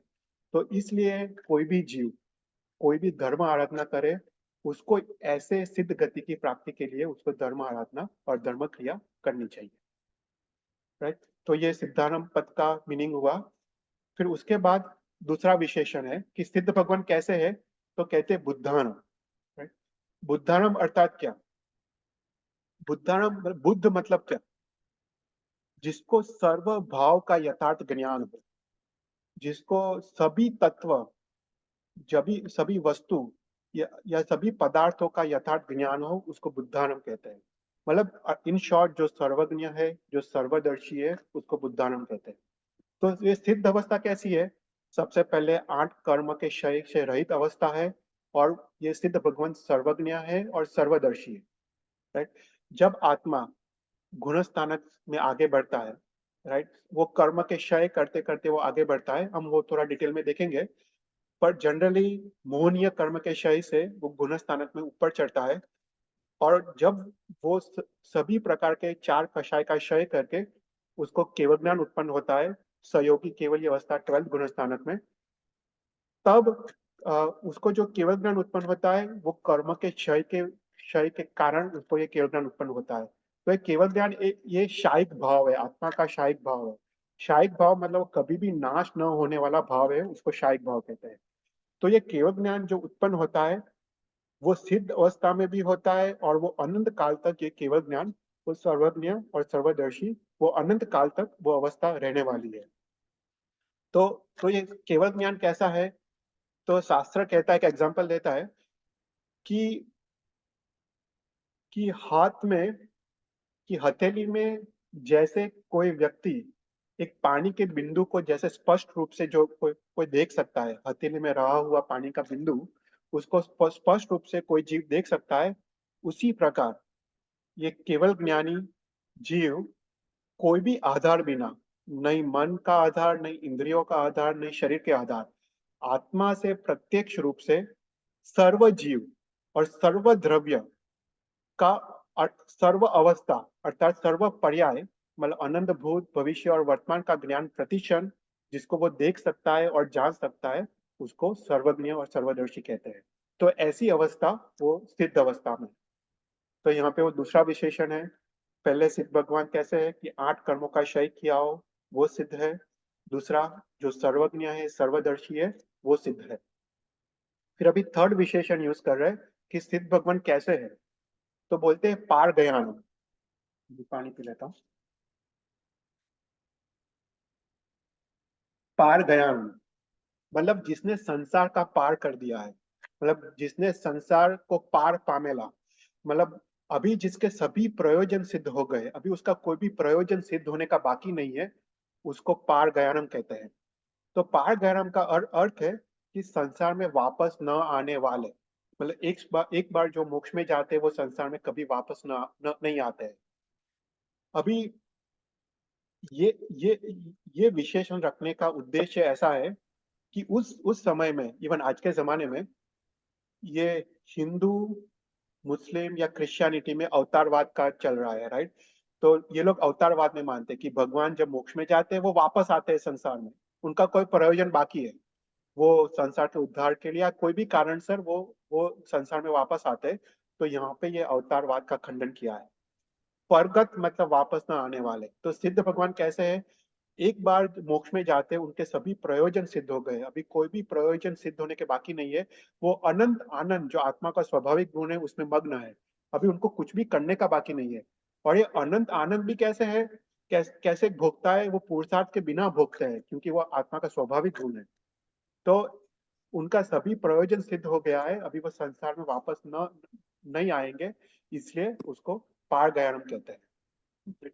फॉर एग्जाम्पल कोई कोई सामान्य मनुष्य है, राइट, वो कर्म से अधीन है, राइट, वो उसकी अभी इच्छाएं अपूर्ण है, राइट। हम लोग अर्थ काम के लिए पुरुषार्थ करते हैं क्योंकि क्या है कि हम हमारे अभी अभी तक सभी प्रयोजन सिद्ध नहीं हुए हैं। हमको ये चाहिए वो चाहिए, राइट, हम अपूर्ण है, हम सब अपूर्ण है, हमको कुछ ना कुछ चाहिए। पर ये सिद्ध भगवान कैसे है, उनको अभी कुछ भी नहीं चाहिए, उनको सभी प्रयोजन सिद्ध हो गए, अपने आत्मा के अनंत आनंद में मग्न है, और वो संसार में कभी भी वापस न आने वाले, ऐसे सिद्ध भगवान। तो यहाँ पे अवतारवाद मत का यहाँ पे खंडन किया गया, तो उसको कहते हैं पार गयानम। कोई भी क्वेश्चंस? फिर उसके बाद फोर्थ विशेषण सिद्ध भगवंतों के वर्णन का। देखो कितना सुंदर है, कितना डिटेल में सिद्ध भगवंतों का वर्णन है। तो सिद्ध सिद्ध भगवान कैसे है, तो बोलते हैं परम पर ज्ञान। परम पर ज्ञान मतलब परंपरा से जिसने मोक्ष को प्राप्त किया है। परंपरा से अर्थात आत्मा के विकास से, आत्मा के विकास के क्रम से जिसने मोक्ष मोक्ष पाया है, मतलब आत्मा के क्रमिक विकास से जिसने मोक्ष पाया है। मतलब अ, जिसने मोक्ष मार्ग पे जो जीव चल रहे हैं, वो आत्मा का पुरुषार्थ कर रहे हैं, जिसने जिसने दोष दोष को नाश किया है और गुणों को प्रकट किया है। तो ऐसे आत्मा के क्रमिक विकास से या श्रेणी से, मतलब गुण स्थानक की श्रेणी के चढ़ के जिसने मोक्ष पाया है, उसको परम पर ज्ञानम कहते हैं। तो ये शब्द रखने का अर्थ ऐसा है कि अन्य मत ऐसे मानता है कि कोई भी जीव पुरुषार्थ के बिना मोक्ष पा सकता है। तो यहाँ पे वो मत का खंडन किया गया है। अन्य मत ऐसे मानता है कि आत्मा का पुरुषार्थ जरूरी नहीं है, मोक्ष मार्ग पे चलना जरूरी नहीं है, हम आत्मा को दोष से मुक्त होना या कर्म का क्षय करने का जरूरत नहीं है, अचानक ही मोक्ष मोक्ष हो जा सकता है। तो ये सभी मत जो जो मत जो प्रचलित थे, वो सभी मतों का यहाँ पे खंडन किया गया है। तो यहाँ पे कहा गया है कि कोई भी सिद्ध भगवंत अभी तक जो मोक्ष में गया है, वो आत्मा के क्रमिक विकास से ही मोक्ष में गया है। अर्थात उसने सम्यक दर्शन, सम्यक ज्ञान, सम्यक चारित्र को प्राप्त किया है, और उसके उत्तरोत्तर उत्तरोत्तर शुद्धि से, विशुद्धि से ही उसको मोक्ष प्राप्त हुआ है। अन्य कोई भी मार्ग नहीं है जिसको पुरुषार्थ के बिना या मोक्ष मार्ग से चलने के बिना मोक्ष प्राप्त हो सकता है। तो कोई भी सिद्ध भगवान अभी तक जो भी मोक्ष में गए, वो इस आत्मा के क्रम से, ये 14 जो गुण स्थानक है, वो 14 गुण स्थानक को चढ़ के ही मोक्ष में गए हैं, उसके अलावा अन्य कोई मार्ग नहीं है। तो निगोद से लेके मोक्ष तक की जो यात्रा है, राइट, जीव की, उसको शास्त्रकारों ने 14 स्टेप्स में डिवाइड किए। उसको गुण स्थानक कहते हैं। जो सभी जीव ये गुण स्थानक पे चढ़ के ही मोक्ष प्राप्त करते हैं। और जैसे जैसे जीव ये गुण स्थानक पे चढ़ता है, ऐसे ऐसे उसके 8 कर्म क्षय होते जाते हैं। मुख्यतः उसका मोहनीय कर्म क्षय होते जाता है, उसके बाद अन्य 3 घाती कर्म क्षय होते हैं, और अंत में 4 अघाती कर्म क्षय होते हैं। और जो 8 कर्म की जो 158 उत्तर प्रकृति है, वो भी क्षय होते जाती है, और कर्म के क्षय के कारण ही मोक्ष है, राइट। तो हम थोड़ा डिटेल में देखते हैं कि आत्मा जीव मोक्ष में कैसे जाता है, राइट। तो सभी जीव इस संसार में सबसे पहले मिथ्या दृष्टि में होते हैं, मिथ्या दृष्टि गुण स्थानक में, मतलब प्रथम गुण स्थानक में होते हैं। तो ये मिथ्या दृष्टि गुण स्थानक अर्थात क्या? मिथ्या मतलब विपरीत बुद्धि या उल्टी बुद्धि, राइट। तो जब जीव मिथ्या, ये इस मिथ्या दृष्टि गुण स्थानक में होता है, वो वो जीव तत्व को अतत्व समझता है, अतत्व को तत्व समझता है। वो सुदेव सुगुरु सुधर्म को कुदेव कुगुरु कुधर्म समझता है, और कुदेव कुगुरु कुधर्म को सुदेव सुगुरु सुधर्म समझता है, राइट। जो मोक्ष प्रापक जो भाव है, उसको वो हे समझता है, छोड़ने लायक। और जो संसार वर्धक जो भाव है उसको उपादेय समझता है। उसको देव गुरु धर्म में कोई भी श्रद्धा नहीं होती है। उसको उसको मिथ्यात्व मूल्य कर्म का गाढ़ उदय होता है। तो इस अवस्था में जीव कैसा होता है कि उसको उसको तीन ग्रंथियों से वो भरा हुआ होता है। ये तीन ग्रंथि कैसी है कि सबसे पहले वो समझता है कि ये शरीर मेरा है, राइट। जो आत्मा से जो जो ये शरीर जो जुड़ा हुआ है, वो मानता है कि ये शरीर ये मेरा है, कि वो मैं शरीर से अलग नहीं हूँ। फिर उसके बाद वो मानता है कि ये संसार के जो जो भी सुख सामग्री है वो मेरी है। और थर्ड चीज वो मानता है कि ये जो भी संसार के सामग्री में भोग और उपभोग में ही सुख है, उसके अलावा कहीं पे भी सुख नहीं है। तो ये जीव ये तीन ग्रंथि से पीड़ित है। और वो उसको धर्म में कोई भी प्रकार की रुचि नहीं है। तो इस जीव को मिथ्यात्व मोहनीय कर्म का गाढ़ गाढ़ उदय है। वो संसार में आरंभ समारंभ की क्रिया में, पांच इंद्रियों को पोषक की क्रिया में ही और महोत्सव की क्रिया में ही वो पूरा अपना जीवन बिताता है। तो सभी जीव यहाँ से स्टार्ट होते हैं, सभी जीव मिथ्या दृष्टि गुणस्थानक में होते हैं। और यहाँ पे मिथ्यात्व मोहनीय कर्म का गाढ़ उदय है। फिर उसके बाद जो सेकंड और थर्ड गुणस्थानक है, वो ऊपर चढ़ते समय नहीं आता है। तो जब जीव फोर्थ गुणस्थानक से फर्स्ट गुणस्थानक में नीचे गिरता है, तभी वो थर्ड और सेकंड गुणस्थानक में आता है। तो सबसे पहले हम फोर्थ गुणस्थानक को देखते हैं। तो ऊपर चढ़ते वक्त डायरेक्ट फर्स्ट गुणस्थानक में वो ही जंप्स टू फोर्थ गुणस्थानक। तो फोर्थ गुणस्थानक कौन सा है? उसको अविरत सम्यक दर्शी गुणस्थानक। ये सबसे इंपॉर्टेंट गुणस्थानक है, वो फोर्थ गुणस्थानक है। तो ये गुणस्थानक में जीव को सम्यक दर्शन उत्पन्न होता है। सम्यक दर्शन अर्थात भगवान के वचन पर संपूर्ण श्रद्धा, उसको सम्यक दर्शन कहते हैं। तो इस सम्यक दर्शन जब उत्पन्न होता है, उसको जो अनादि की तीन ग्रंथि है उसको वो भेद करता है, उसको ग्रंथि भेद कहते हैं। तो सम्यक दर्शन उत्पन्न होने से पहले वो ग्रंथि भेद की प्रक्रिया करता है। तो उसको अभी उसको लगता है कि मैं शरीर से अलग हूँ। उसको भी पता चलता है कि ये संसार के जो भी सुख सामग्री है वो दुख की छाया वाले है, वो टेम्पररी है, वो नाशवंत है। जो आत्मा का अनंत आनंद है वही परमानेंट है। उसको वो अनुभूति में आता है। तो इसको वो ग्रंथि भेद कहते हैं। तो ये ग्रंथि भेद की अनादि की जो ग्रंथि है, वो इस ग्रंथि को भेद करके उसको अभी भगवान के वचन पे पूर्ण श्रद्धा उत्पन्न होती है। और भगवान के आज्ञा पालन में उसको आनंद आता है। तो इस जीव को सम्यक दृष्टि जीव कहते हैं। ये फोर्थ गुणस्थानक है। तो जब जीव ये फोर्थ गुणस्थानक प्राप्त करता है, सम्यक दर्शन गुणस्थानक, तब उसको पांच गुण उत्पन्न होते हैं। सबसे पहले उसको वैराग्य उत्पन्न होता है, उसको उपशम भाव कहते हैं।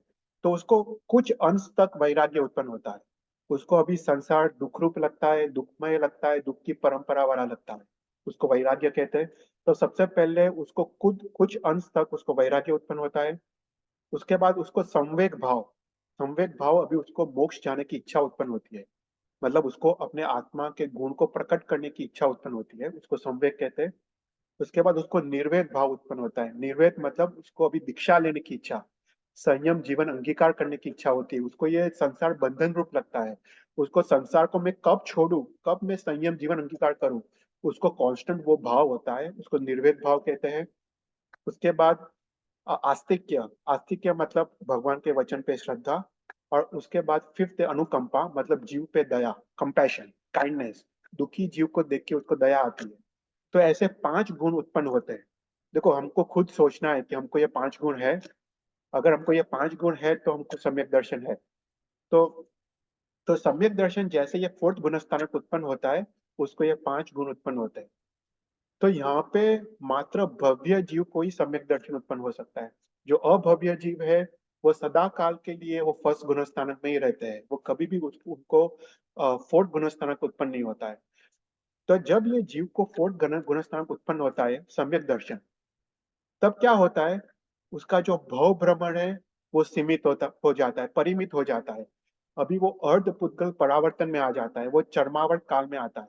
मतलब कहने का मतलब है कि वो अर्ध पुद्गल परावर्तन काल में उसका मोक्ष निश्चित है। वो अवश्य वो जीव मोक्ष में जाएगा। उसका वो टाइम पीरियड फिक्स हो गया है कि इतने टाइम के अंदर वो अवश्य मोक्ष में जाएगा। तो यहाँ पे क्या होता है कि जो कर्म है, जो 8 प्रकार के कर्म है उसमें जो 4 घाती कर्म है, और 4 घाती कर्म में जो मुख्य जो मोहनीय कर्म है, मोहनीय कर्म की जो उत्कृष्ट स्थिति है जो बंध की, वो 70 कोड़ाकोड़ी सागरोपम की है।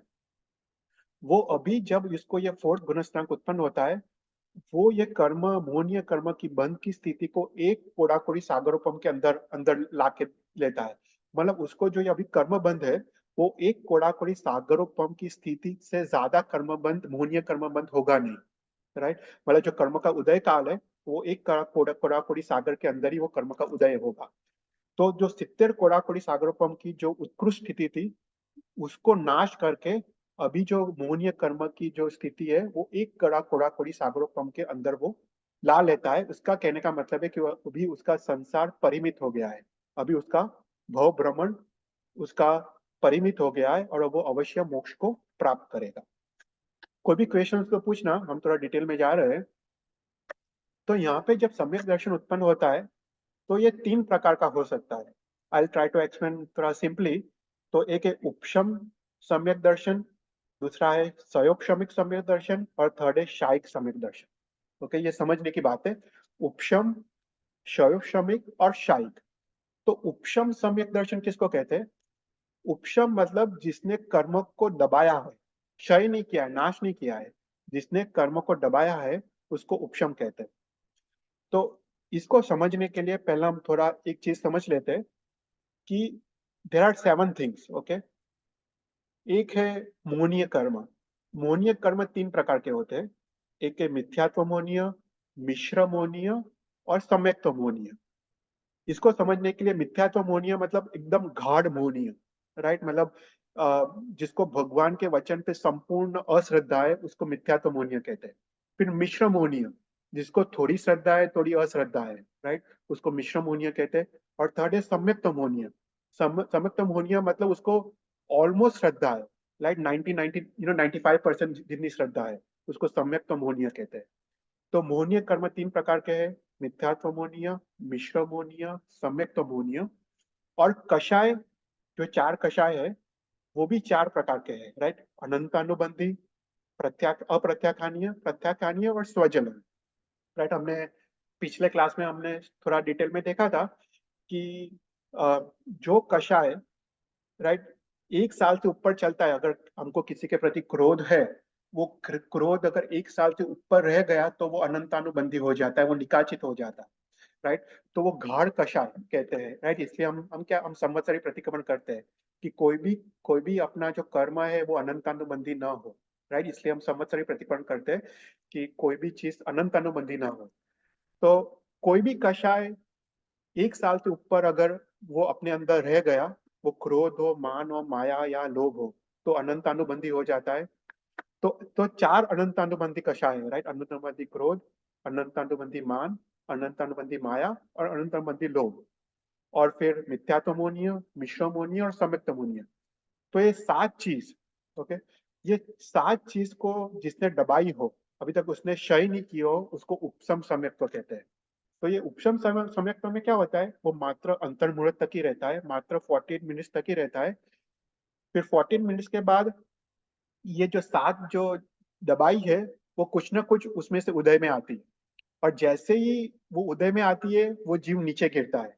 तो सबसे पहले क्या होता है, उसका उसका मिश्र मोहनीय कर्म उदय में आता है, और वो फोर्थ से थर्ड गुणस्थान में गिरता है। उसके बाद उसका अनंतानुबंधी कषाय उदय में आता है, उसमें वो सेकंड गुणस्थान में गिरता है। और उसके बाद उसका मिथ्यात्व मोहनीय उदय में आता है, और फर्स्ट गुणस्थान में गिरता है। तो ये पूरी प्रक्रिया मात्र अंतर्मुहूर्त में हो जाती है। मतलब जो सेकंड और थर्ड गुणस्थानक मैक्सिमम 48 मिनट्स तक रहता है। तो जो जीव को उपशम सम्यक्त्व है, अभी तक उसने क्षय नहीं किया है कर्म को, वो अवश्य वो वो नीचे गिर के वो फर्स्ट गुणस्थानक में वो वापस चला जाता है। पर वो सेकंड टाइप का जो सम्यक्त्व है, वो है क्षयोग सम्यक सम्यक्त्व। तो क्षयोग सम्यक सम्यक्त्व में क्या होता है, उसने चारों 4 अनंत अनुबंधी कषाय को क्षय किया है, मतलब कंप्लीटली नाश कर दिया है। तो उसको अभी अनंत अनुबंधी क्रोध मान माया लोभ है नहीं, तो उसका कंप्लीटली नाश कर दिया है। और उसने मिथ्यात्व मोहनीय का कर्म का कंप्लीटली नाश कर दिया है, और मिश्र मोहनीय कर्म का भी कंप्लीटली नाश कर दिया है। उसका मात्र सम्यक्त्व मोहनीय कर्म उदय में है, तो उसको स्वयोग श्रमिक सम्यक्त्व कहते हैं। तो उसका भगवान के वचन पर ऑलमोस्ट श्रद्धा है, ऑलमोस्ट, तो उसको सम्यक्त मोहनीय कहते हैं। तो ऐसी अवस्था उसको उसको 66 सागरोपम तक रह सकती है, ऐसी अवस्था संयोग श्रमिक सम्यक्त्व। उसके बाद आइदर वो जीव ऊपर चढ़ता है या फिर वो नीचे गिरता है। और उसके बाद जो थर्ड सम्यक्त्व है वो है शायिक सम्यक्त्व। तो शायिक सम्यक्त्व किसको कहते हैं? जिसने ये सातों सात का नाश कर दिया है, मतलब 4 अनंत अनुभूति कषाय का प्लस 3 मोहनीय कर्म का, मिथ्यात्व मोहनीय, मिश्र मोहनीय और समत्व मोहनीय, ये सातों सात का जिसने कंप्लीटली नाश कर दिया उसको शायिक सम्यक्त्व कहते हैं। ये सामिक शायिक सम्यक्त्व अनंत काल तक रहने वाली है, क्योंकि वो आत्मा का गुण है। ये कर्म के क्षय से उत्पन्न होने वाली अवस्था है। ये अवस्था उसको कभी जाने वाली नहीं है, मतलब जिसको शायिक सम्यक्त्व उत्पन्न हुआ है वो कभी भी वो अभी नीचे गिरने वाला नहीं है। अभी वो फोर्थ गुणस्थानक में है, वो कभी भी वो फर्स्ट गुणस्थानक में जाने वाला नहीं है। उसको निश्चय ही वो ऊपर चढ़ेगा और निश्चय ही उसको केवल ज्ञान उत्पन्न होगा। तो उसको बोलते हैं शायिक सम्यक्त्व। Right? कोई भी क्वेश्चंस? आई नो मैं थोड़ा डिटेल में जा रहा हूँ, पर ये समझने का इम्पोर्टेंट है कि आत्म जीव कैसे मोक्ष में जाता है, राइट? तो फोर्थ गुणस्थानक है वो है सम्यक दर्शी गुणस्थानक। उसके बाद फिफ्थ गुणस्थानक है देश वृत्ति गुणस्थानक। तो जिसको सम्यक दर्शन है, जिसको भगवान के वचन पे पूर्ण श्रद्धा है, और जिस जीव को संयम लेने की इच्छा है, पर वो कोई कारण सर अपना अभी आत्मा में ऐसा पुरुषार्थ जागा नहीं है कि वो 5 महाव्रत अंगीकार कर सके, तो ऐसा जीव क्या करता है? वो आंशिक रूप से अ, वो श्रावक के 12 व्रत लेता है, राइट? उसको देश देश मतलब अंश, वो अनुव्रत लेता है। जैसे मंदिर सूत्र में अपने श्रावक के 12 व्रत देखे, तो वो आंशिक रूप से वो एक व्रत ले तो भी वो देश से विरत है, 2 व्रत ले, 3 व्रत ले या 12 व्रत ले तो वो देश से विरत है। पर देश वृत्ति की डेफिनेशन क्या है? कि जिसको संयम जीवन अंगीकार करने की इच्छा है, उसको प्रतिक्षण लगे कि मैं कैसे संयम जीवन अंगीकार करूं, पर कोई कारण सर वो अंगीकार न कर पा रहा है, और उसके कारण वो आंशिक व्रत अंगीकार करे, उसको देश वृत्ति कहते हैं। देखो, हमको इच्छा तो संयम जीवन की होनी चाहिए, तभी देश वृत्ति गुण स्थानक में है। अगर संयम जीवन की इच्छा नहीं है तो हम फोर्थ गुण स्थानक में भी नहीं है, हम फर्स्ट गुण स्थानक में हैं। तो संयम जीवन अंगीकार करने की इच्छा, ये संसार छोड़ने की इच्छा, राइट, निर्वेद भाव, वो सम्यक दर्शन दर्शन का वो बेसिस है। तो देश वेटी गुणस्थानक में वो आंशिक रूप से वो व्रत अंगीकार करता है, और उसके बाद वो देश वेटी व्रत में जैसे जैसे आगे बढ़ता है वो संयम जीवन अंगीकार करता है और साधु के 5 महाव्रत अंगीकार करता है। अभी वो सर्वथा पापाचरण का त्याग करता है, वो सर्वथा हिंसा का त्याग करता है, सर्वथा चोरी का, सर्वथा झूठ बोलने का, सर्वथा ब्रह्मचर्य का पालन, और सर्वथा परिग्रह का त्याग, राइट? अभी वो कोई भी वस्तु अपने पास रखता नहीं है। तो वो सर्वथा पांचों पांच पाप पाप के आचरण का वो पापाचरण का त्याग करके वो 5 महाव्रत अंगीकार करता है। उसको बोलते हैं 6 गुणस्थानक, वो प्रमत्त संयत। संयत मतलब संयमी, मतलब साधु भगवान। पर ये गुणस्थानक कैसा है? प्रमत्त मतलब प्रमाद वाला है। अभी उसने 5 महाव्रत तो अंगीकार किया है, पर अभी तक उसके जीवन में प्रमाद है। मतलब वो निद्रा लेता है, वो सो जाता है, वो विकता करता है, थोड़ा बहुत गॉसिपिंग करता है, उसका मन वचन काया के थोड़े बहुत अशुभ योग अभी भी चालू है। और वो उसके कषाय, उसके स्वजलन कक्षा के कषाय, मतलब एकदम क्रोध मान माया लोभ जो स्वजलन मतलब आके चले जाते तुरंत, उसको स्वजलन कहते हैं। तो ऐसे स्वजलन कक्षा के कषाय अभी भी उसके चालू है। तो ऐसे टाइप के प्रमाद जिसके चालू है, ऐसे साधु भगवान को प्रमथ संयत कहते हैं। तो ये 6 गुण स्थानक है। फिर उसके बाद जीव क्या करता है? वो सभी प्रमाद का भी त्याग करता है। अभी वो सभी निद्रा का त्याग करता है, विकथा का त्याग करता है, मन वचन का के अशुभ योग का त्याग करता है, और स्वजलन कषाय का भी वो धीरे धीरे त्याग करते जाता है। तो वो 7वें गुण स्थानक में वो प्रवेश करता है। उसको बोलते हैं अप्रमत संयत, मतलब प्रमाद के बिना वाला संयम, उसको अप्रमत संयत कहते हैं। तो ऐसा करके जीव एक गुण स्थानक से 7वें गुण स्थानक तक आगे बढ़ता है। अभी आज के जमाने में मैक्सिमम जो हम गुणस्थानक में जा सकते हैं वो 7वें गुणस्थानक, जो 5वां आ रहा है भरत क्षेत्र ऐरावत क्षेत्र में। हम 7वें गुणस्थानक के हम ऊपर नहीं जा सकते। हम मैक्सिमम जो अभी जा सकते हैं वो है 7वें गुणस्थानक। तो ये जो 7वें गुणस्थानक है वो मात्र अंतर्मुहूर्त तक ही रहता है। वो उसके बाद वो अवश्य निश्चय वो 6 गुणस्थानक में आ जाता है। तो जनरली साधु भगवान क्या करते हैं, 6th और 7th में जंप करते रहते हैं। वो कभी 6th गुणस्थानक में होते हैं, प्रमाद का त्याग करते हैं तो 7th में आ जाते हैं, वापस प्रमाद का उदय होता है और 6th में आ जाते हैं। तो उनका जीवन कंटिन्यूअस 6th और 7th के बीच में वो जंप करते रहता है। पर जो 7th गुणस्थानक है वो मैक्सिमम अंतर मुहूर्त तक ही रहता है और वो वापस वो 6th गुणस्थानक में वो आ जाते हैं, राइट। तो जो भी तिर्यंच के जीव है, एनिमल्स, वो मैक्सिमम 5th गुणस्थानक तक जा सकते हैं। जो मनुष्य है 5वें आर्य में आज के काल में वो मैक्सिमम 7th गुणस्थानक तक जा सकते हैं। पर उसके बाद जो है 8th गुणस्थानक से श्रेणी की शुरुआत है। उसको उसको आइदर शपक श्रेणी कहते हैं या उपशम श्रेणी कहते हैं। तो दो प्रकार की श्रेणी है कि अगर जीव मोहनीय कर्म को दबा के ऊपर बढ़ता है तो उसको उपशम श्रेणी कहते हैं। क्षय नहीं करता है, सिर्फ दबा के। अगर वो दबा के जो क्रोध मान माया लोभ को दबा के वो ऊपर बढ़ता है, वो उपशम श्रेणी कहते हैं। वो उपशम श्रेणी वाला जीव वो 11th गुण स्थानक तक जाता है, पर वो जिसने उसने वो मोहनीय कर्म को दबाया है वो अवश्य वापस उदय में आता है और वापस वो गिर के वो 4th गुण स्थानक तक वो पहुंच जाता है और इवन 1st गुण स्थानक वो तक वो पहुंच जा सकता है।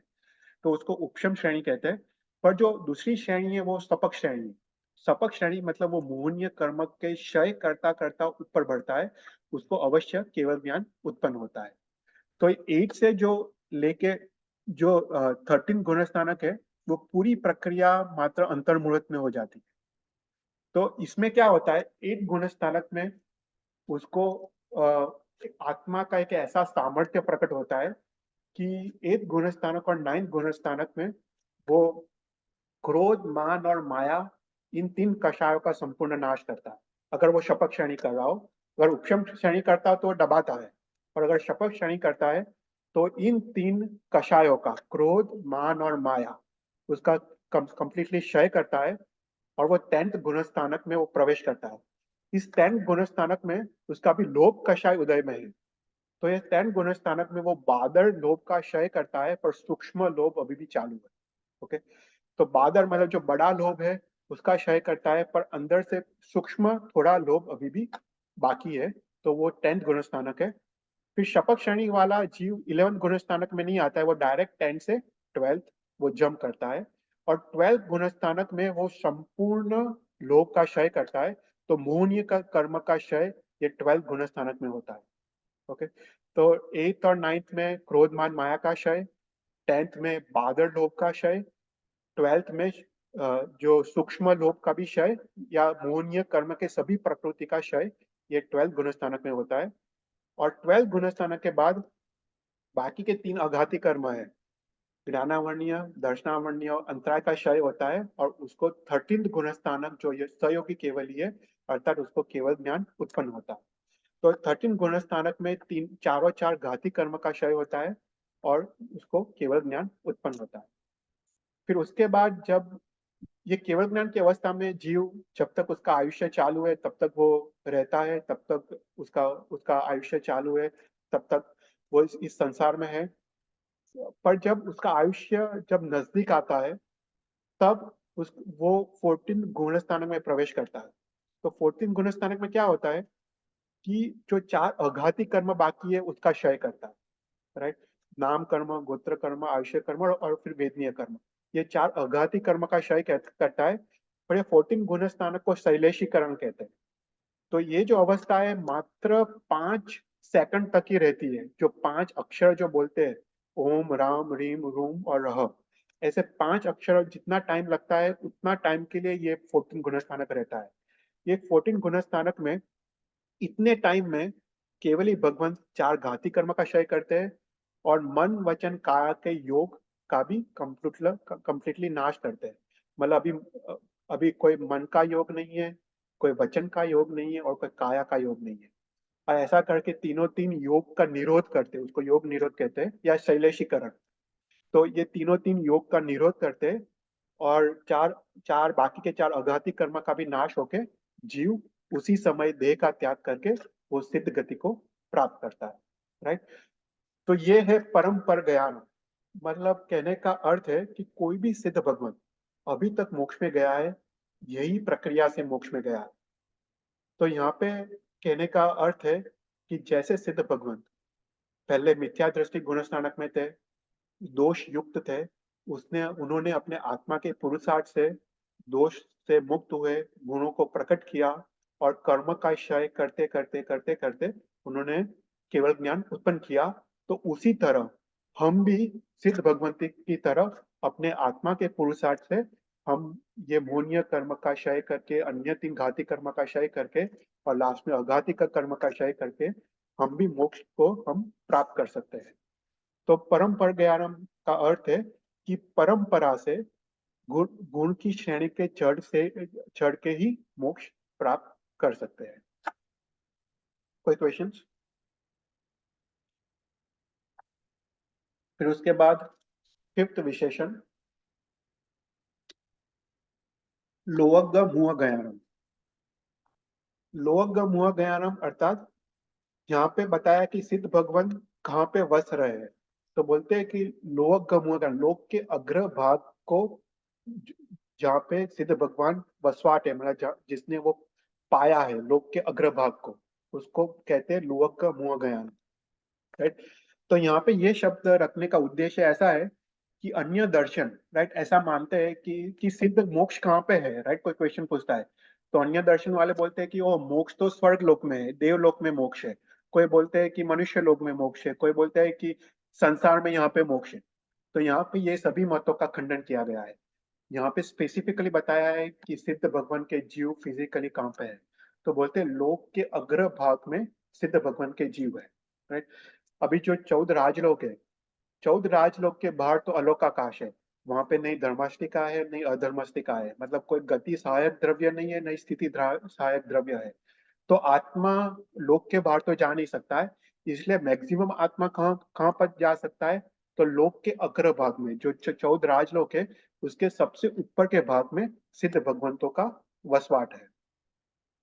तो हमने ये कीर्तन का क्लास में देखा था कि सिद्ध भगवंत कहाँ पे वसते हैं। तो हमने देखा कि जो 5 अणुत्तर विमान है उसके 12 योजन ऊपर सिद्ध शिला है। पर अपना जनरल एक मिसअंडरस्टैंडिंग है कि हम कि सिद्ध भगवान कहाँ पे है, तो लोग बोलते हैं कि सिद्ध शिला में है। पर सिद्ध शिला पे सिद्ध भगवान नहीं है। सिद्ध शिला तो मात्र एक पृथ्वी है। सिद्ध शिला ये जो पृथ्वी है, इस पृथ्वी के 1 योजन ऊपर लोक का अंत है। तो इस पृथ्वी के 1 योजन ऊपर सिद्ध भगवंतों का वास है। राइट। तो यहाँ पे जो जो सिद्ध भगवंत कहाँ पे लोकेटेड है, तो बोलते हैं लोक के अग्र भाग में ये सिद्ध भगवंत लोकेटेड है। तो सिद्ध सिद्ध पृथ्वी जो हमने देखी थी वो उल्टे छत्र की तरह है। वो दूध की धारा स्फटिक रत्न जैसी सफेद है और उसके 1 योजन ऊपर लोक का अंत है। इस लोक के अंत में सिद्ध भगवंतों का यहाँ पे विराजते हैं। तो उनकी अवगाहना कितनी है, तो लोक के अंत से मैक्सिमम 333 धनुष्य और मिनिमम 1 हाथ और 8 अंगुल, उतनी सिद्ध भगवंतों की अवगाहना है। और ये कितना है डिस्टेंस? 45 लाख योजन। तो यहाँ पे सिद्ध भगवंतों का वास है। तो लुवक का मुआ गहरा मतलब it is showing the physical location कि सिद्ध भगवंतों का वास किधर है। तो हमने देखा कि जो भी जीव मोक्ष में जाता है, राइट, वो अधिद्वीप से मोक्ष में जाता है। 45 लाख लाख योजन का जो अधिद्वीप है वहां से ही जीव मोक्ष में जाता है। और अभी तक अनंत काल हो गया है। राइट। अनंत काल में हर एक क्षेत्र से अनंत जीव मोक्ष में गए हैं। राइट। उसका अर्थ है हरिद्वीप से कोई भी ऐसा क्षेत्र नहीं है जहां से अनंत जीव मोक्ष में नहीं गए न गए हो। तो अनंत जीव अनंत काल से मोक्ष में गए। तो इस सिद्ध जो जो लोक का जो अंत भाग है उसके हर एक आकाश प्रदेश में अनंत सिद्ध के जीव। राइट। तो क्वेश्चन होता है कि ये अनंत सिद्ध के जीव कैसे रह सकते हैं, राइट, एक आकाश प्रदेश पे। तो यहाँ पे शास्त्र बोलते हैं कि जैसे ज्योति में ज्योति मिल जाती है। राइट। हम जैसे एक रूम में एक दिया रखते हैं, दूसरा दिया रखते हैं, तीसरा दिया रखते हैं, पर एक प्रकाश, एक दिए का प्रकाश दूसरे दिए के प्रकाश में अंदर मिल जाता है। ऐसे ही स्थित भगवंतों का आत्मा, एक आत्मा दूसरे आत्मा के अंदर मिल जाता है। तो ऐसे physically they don't occupy any space, right, क्योंकि अरूपी है। पर जैसे एक आकाश प्रदेश पे यहाँ पे अनंत सिद्ध के जीव है। तो जब जीव ये शैलेशीकरण करता है जब 14 गुणस्थानक में, तो वो 4 चीज एक साथ करता है। वो सभी कर्मों का क्षय, जो भी 4 आघाती कर्म है लास्ट में बाकी है, वो सभी कर्म का क्षय, उसके बाद वो देह का त्याग, उसके बाद ऊर्ध्व गति और मोक्ष तक पहुंचना। तो ये चारों जो प्रक्रिया है मात्र एक समय में हो जाती है। All the 4 things happens in one, एक ही समय में ये चारों चार चीज हो जाती है। तो फिर यहाँ पे एक दूसरा क्वेश्चन उठता है कि ठीक है, अ, जीव कर्म से रहित हो जाता है, पर जीव ऊर्ध्व गति क्यों करता है, right? Why does it go, why does आत्मा गो स्ट्रेट अप, राइट? एक क्वेश्चन उठता है। तो यहाँ पे शास्त्रकार कहते हैं कि ये जीव का स्वभाव है, आत्मा का स्वभाव है ऊर्ध्व गति करने का, राइट? कि जैसे यहाँ पे एग्जांपल देते हैं कि जैसे धनुष्य में छूटा हुआ बाण, राइट? जब तक बाण धनुष्य में है, राइट, और जैसे ही वो धनुष्य से छूटता है, जैसे बाण ऊपर जाता है, उसी प्रकार जब जीव कर्म से बंधा हुआ है, पर जैसे ही वो सभी कर्म से छूट जाता है, तब जीव जीव धनुष्य के छूटे हुए बाण की तरह एक ही समय में वो सिद्ध गति वो प्राप्त कर लेता है। मतलब इतना बड़ा डिस्टेंस वो एक ही समय में वो पा लेता है। तो हर एक चीज का स्वभाव है, राइट? जैसे हम पुद्गल देके या पत्थर देके, पत्थर का स्वभाव क्या है? नीचे गिरने का, अधोगति करने का। अगर हम दीपक ले, ज्योति का स्वभाव क्या है? ऊपर जाने का, राइट? अगर आप वायु ले, वायु का स्वभाव क्या है? तिरछा गति, राइट? ईस्ट वेस्ट में करने का। तो हर एक द्रव्य का स्वभाव है, ऐसे ही जीव द्रव्य का स्वभाव है ऊर्ध्व गति करने का। इसलिए जैसे ही जीव कर्म से मुक्त हो जाता है, ऐसे ही वो ऊर्ध्व करते करते वो मोक्ष के अंत तक वो पहुंच जाता है। तो कोई भी क्वेश्चंस? फिर उसके અહીં बाद આપણને हाँ, અહીં આપણને એક ખાલી આમ થાય જેવું કે આ તો ભગવાનનું બધું કહેલું ને દેખેલું છે એટલે બધું બરોબર જ છે. પણ 14 રાજલો કેટલો એટલે કે ઊંચો ને લાંબો છે એની કોઈ આપણને તો ખબર જ નથી, સીમા જ નથી. અને એક સમયમાં આવી રીતે જીવ ત્યાં જાય એ ખરેખર ઇટ્સ આપણે વિચાર આપણે મનમાં ના બેસે, વિચાર જ ના આવે કે કેટલી સ્પીડ કેટલી હશે સ્પીડ. એટલે એક જ સમય, એટલે ઇન્સ્ટન્ટેનિયસ જ, જેવું જ મોક્ષમાં જાય એવું જ સિદ્ધિ ગતિને પ્રાપ્ત કરી લે. ના, સાચી વાત છે. फिर पहली गाथा का लास्ट लाइन है, नमो सया सव्व सिद्धाणु। नमो सया सव्व सिद्धाणु, सव्व सिद्धाणु मतलब सभी सिद्ध भगवंतों का।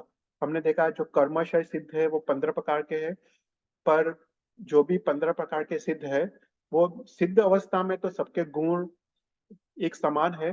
तो यहाँ पे सभी सर्व सिद्ध भगवान को नमस्कार किया गया। तो यहाँ पे एक शब्द रखा है सया। सया मतलब सदा निरंतर, मतलब हमेशा के लिए नमस्कार हो, राइट? तो हमें यहाँ पे क्वेश्चन उठता है, राइट, सदा के लिए कैसे नमस्कार हो सकता है, राइट? ये देखो, ये गंधर्व भगवंतों ने रचित किया गया सूत्र है। हम जैसे द्रव्य से नमस्कार करते हैं, हम हाथ जोड़ते हैं, मस्तक झुकाते हैं या क्षमाशण देते हैं, तो हम एक बार दे सकते हैं, 2 बार दे सकते हैं, या थोड़े टाइम के लिए दे सकते हैं। पर यहाँ पे तो गर्दन पकड़ बोल के लिए लिखते हैं, सदा के लिए मेरा नमस्कार हो, नमो सया सर्व सिद्धानम, और हमेशा के लिए नमस्कार हो। तो यहाँ पे भाव नमस्कार की बात की है, क्योंकि द्रव्य नमस्कार तो पॉसिबल नहीं है सदा के लिए। तो यहाँ पे भाव नमस्कार की बात की है। भाव नमस्कार अर्थात सिद्ध भगवंतों के प्रति बहुमान भाव, आदर भाव, भक्ति भाव, वो सदा काल के लिए पॉसिबल है, राइट? तो यहाँ पे सिद्ध भगवंतों को हम भाव नमस्कार करते हैं। तो पहली गाथा में सिद्ध भगवंतों को 5 विशेषणों द्वारा डिस्क्राइब किया गया है कि सिद्ध भगवंत कैसे है। जिसने सभी आठों आठ कर्म को क्षय किया हो, जो सर्वज्ञ है, सर्वदर्शी है, जिसने इस संसार को पार कर दिया हो, अभी वो संसार में कभी वापस न आने वाले हो, जिसने अपने आत्मा के पुरुषार्थ से, जिसने ये गुण श्रेणी के क्रम से, आत्मा के विकास से जिसने ये सिद्ध गति प्राप्त की हो, और जो लोक के अग्र भाग में विराजमान है, ऐसे सिद्ध भगवंतों को मैं भाव से नमस्कार करता हूँ। तो ऐसा करके यहाँ पे फर्स्ट गाथा का अर्थ यहाँ पे पूर्ण होता है। फिर हम यहाँ पे सेकंड गाथा देखते हैं। तो सेकंड गाथा में क्या है कि भगवान महावीर को विविध विशेषणों द्वारा नमस्कार किया गया है। तो भगवान महावीर को क्यों? क्योंकि भगवान महावीर ने हमको ये सिद्ध स्वरूप हमको दिखाया है। सिद्ध अवस्था का ज्ञान हमको किसने दिया है? भगवान महावीर ने दिया है हमको। मोक्ष मार्ग, सिद्ध अवस्था के प्राप्ति का मार्ग भगवान महावीर ने दिखाया है। और इस सिद्ध अवस्था, ये मोक्ष मार्ग में चलते चलते जो भी विघ्न आते हैं, वो विघ्नों को भी दूर भगवान महावीर करते हैं। तो यहाँ पे इसलिए दूसरे गाथा में अपने आसन उपकारी चरम तीर्थंकर श्री भगवान महावीर को यहाँ पे वेरियस विविध विशेषणों द्वारा यहाँ पे नमस्कार किया गया है। तो कहते हैं भगवान महावीर कैसे है? तो बोलते हैं जो देवानवि देवो, जो देव के भी देव है, जो देवादि देव है, मतलब जिसको देव देव भी पूजा करते हैं, ऐसे भगवान महावीर है। राइट, यहाँ पे भगवान महावीर का महिमा का वर्णन किया गया है। तो सामान्य जीव, राइट, किसी की भौतिक सुख, किसी की वृद्धि समृद्धि या किसी के बल को देख के वो विविध प्रकार के देव को वो पूजा करता है। राइट, कोई तुम देखो तो कोई सूर्य देव की पूजा करता है, कोई चंद्र देव की पूजा करता है, कोई विविध प्रकार के नाग कुमार देवता की पूजा करता है, कोई व्यंतर देव देवती की पूजा करता है, कोई वासुदेव, राइट, कोई जैसे श्री कृष्ण की पूजा करता है, वो कोई वासुदेव की पूजा करता है, कोई बड़देव की पूजा करता है, कोई चक्रवर्ती की पूजा करता है। तो सामान्य मनुष्य ये सब किसी की वृद्धि समृद्धि और भौतिक सुख देख के इनकी पूजा अर्चना करते हैं। पर यहाँ पे शास्त्र लिखता है कि ये जो देव है वो किसकी पूजा करते हैं? जो भुवनपति देव है, व्यंतर देव है, ज्योतिष देव है, वैमानिक देव है, ये देव भगवान महावीर की पूजा करते हैं। क्योंकि ये देव समझते हैं कि जो भगवान महावीर का जो अनंत वीर्य है, अनंत गुण समृद्धि है, उनके आगे हमारा वीर्य, हमारा सुख, हमारा आनंद तो कुछ भी नहीं है। तो ये सोच के ये देव भगवान महावीर की पूजा और अर्चना करते हैं। तो जो देवानवि देव, मतलब जो देव के भी देव है, देव के भी अधिपति है। राइट, अगर हम भगवान महावीर, हम कोई भी तीर्थंकर का देखें तो भगवान महावीर का जन्म से लेकर निर्वाण तक, राइट, जैसे ही भगवान का जन्म होता है तो सक्रेंद्र भगवान का जन्माभिषेक के लिए आता है, 5 रूप करके करोड़ों देवता के साथ मेरु पर्वत पे भगवान का अभिषेक करते हैं। जब भगवान का दीक्षा समय आता है तब 9 लोकांतिक देव भगवान के पास आते हैं और करोड़ों देवता भगवान का दीक्षा महोत्सव करते हैं। उसके बाद भगवान का केवल ज्ञान उत्पन्न होता है, तो जगन्य से 1 करोड़ देवता भगवान के चरण कमल पे अवश्य होते हैं केवल ज्ञान के बाद। ये देवता भगवान के समोसण की रचना करते हैं, भगवान के 8 प्रतिहार्य की रचना करते हैं, भगवान जहाँ पे चलते हैं उनके पैर के नीचे सुवर्ण कमल की रचना करते हैं और भगवान के समोसण में बैठ के भगवान की देशना सुनते हैं और ये भक्ति भाव पूर्वक भगवान की आज्ञा का पालन करते हैं। तो तो देव, तो जो देव की भी देव है, देव के अधिपति है, ऐसे भगवान महावीर है। फिर उसके बाद कहते हैं जम देवा अंजलि नमम संति, मतलब देव भी जिसको विनय पूर्वक अंजलिबद्ध, मतलब 2 हाथ पूर्वक मस्तक झुका के जिसको प्रणाम करते हैं। तो भगवान महावीर कैसे है कि जो देव की भी देव है, पर देव विनय पूर्वक भक्ति भाव पूर्वक अंजलिबद्ध भगवान को नमस्कार करते हैं। क्योंकि देखो देव, जो सम्यक दृष्टि देव है, वो समझते हैं, जो इंद्र है, इंद्र सम्यक दृष्टि है, वो समझते हैं कि उनका जो सुख है वो तो कुछ भी नहीं है। भगवान के अनंत आनंद, आत्मा का जो अनंत आनंद है उसके आगे तो कुछ भी नहीं है। भगवान का जो वीर्य है उसके उसके उसके सामने तो उनका वीर्य कुछ भी नहीं है। और वो समझते हैं कि जो भगवान जो गुण समृद्धि है वो पाने के लिए एक ही उपाय है, भगवान को भक्ति भाव पूर्वक भगवान को नमस्कार करना। और वही एक मार्ग है जिससे उनको मोक्ष की प्राप्ति हो सकती है। इसलिए देव भी भगवान को अंजलिबद्ध 2 हाथ जोड़ के भगवान मस्तक झुका के भगवान को नमस्कार करते हैं। और फिर कहते हैं कि भगवान महावीर कैसे है? तम देव देव मह्यम शीर्षा वंदे महावीरम, तम देव देव मह्यम। तो देव, यहाँ पे देव देव मतलब जो देव के भी देव है, ऐसे इंद्र देव के अधिपति। तो भगवान महावीर कैसे है कि जो जो देव के भी देव है, मतलब इंद्रों द्वारा मह्यम मतलब पूजित, मतलब भगवान महावीर इंद्रों से भी पूजित है, ऐसे भगवान महावीर है। ऐसे भगवान महावीर को मैं शीर्षा वंदा वंदे, मतलब मैं अपना सर झुका के, अपना सिर सिर झुका के मैं नमस्कार करता हूँ। तो यहाँ पे विविध विशेषणों द्वारा भगवान महावीर की स्तुति की गई है कि जो देवाधिदेव है, मतलब देव के भी देव है, जिसको अंजलिबद्ध दो हाथ जोड़ के सभी देवतागण जिसको नमस्कार करते हैं और जो इंद्रों से भी पूजित है, ऐसे भगवान महावीर को मैं अपना सर झुका के मैं वंदन करता हूँ। तो यहाँ पे जब ये हम सेकंड गाथा बोलते हैं, तब हमको भगवान महावीर को अपने अपने समक्ष, अपने मन में हमको अपने समक्ष लेके आना है और हमको सोचना है ये भगवान महावीर कैसे है। राइट, हमको सोचना है कि सामान्य जन को अन्य देव देवी की तो पूजा अर्चना करते हैं, पर जो देवता है, देवता तो भगवान महावीर की पूजा करते हैं। ऐसे भगवान महावीर को मैं भी अपना सिर झुका के मैं नमस्कार करता हूँ। तो यहाँ पे एक चीज और बात करनी है कि ये महावीर का अर्थ क्या है। राइट, मतलब ये ये मैंने योग दृष्टि समुच्चय से लिया है कि थोड़ा डिटेल में जाने के लिए कि महावीर महावीर का अर्थ क्या है, कि भगवान महावीर को महावीर क्यों कहते हैं। तो योग दृष्टि समुच्चय में हरिभद्र श्री महाराज साहब लिखते हैं कि भगवान महावीर जो वीर है उसका चार अर्थ है। राइट, उसका पहला अर्थ है जो तप वीर्य से शोभित है, मतलब जिस जो जो तप रूपी, जिसने जिसने वीर्य जिसने फुराया है, या फिर जिसने उपसर्गों या परिसर को जिसने समता पूर्वक सहन किया हो, उसको उसको वीर कहते हैं। फिर दूसरा वीर का अर्थ है जिसने 8 कर्मों का क्षय किया हो, उसको वीर कहते हैं। फिर थर्ड है जिसने आंतर शत्रु क्रोध मान माया लोभ का क्षय किया हो, उसको वीर कहते हैं। और फोर्थ, केवल ज्ञान रूपी लक्ष्मी स्वयं आके जिसको वरी हो, उसको वीर कहते हैं। राइट, अगर हम भगवान महावीर का जीवन देखें, राइट, तो भगवान महावीर ने सारा 12 वर्ष की साधना की है, और उसमें सारा 12 वर्ष की साधना में सारा 11 वर्ष 24 उपवास किए, 11.5 years।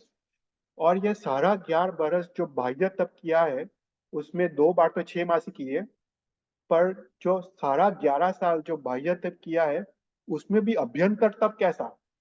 तो बोलते हैं कि सारा 12 वर्ष में वो पूरे टाइम कौशक ध्यान में खड़े हैं, विविध मुद्रा में। बोलते सारा 12 साल में मात्र 48 मिनट्स ही वो नीचे बैठे हैं, मात्र 48 मिनट्स इन 12.5 years। मात्र एक 48 मिनट्स तक ही उनको निंद्रा निंद्रा आई है। बाकी इतना उत्कृष्ट अभ्यंतर तप। और इस अभ्यंतर तप में भी क्या, कितने सारे उपसर्ग, कितने सारे परिसर, शूलपाणी यक्ष, संगम देवता का 6 महीने के उपसर्ग, 20-20 महा उपसर्ग। और संगम देवता ने उनको तो गोचरी पानी भी नहीं लेने दिया, उनके 6 महीने के 24 उपवास हुए। और उसके बाद गोशाला के उपसर्ग। तो ऐसे उपसर्गों को उन्होंने समता पूर्वक सहन किया है, इसलिए वीर है। फिर कहते हैं कि जब उपसर्गों को समता पूर्वक सहन करने का कारण क्या है, कि उनको आठों आठ कर्म को, उनको मोहनीय कर्म को उनको जीतना था।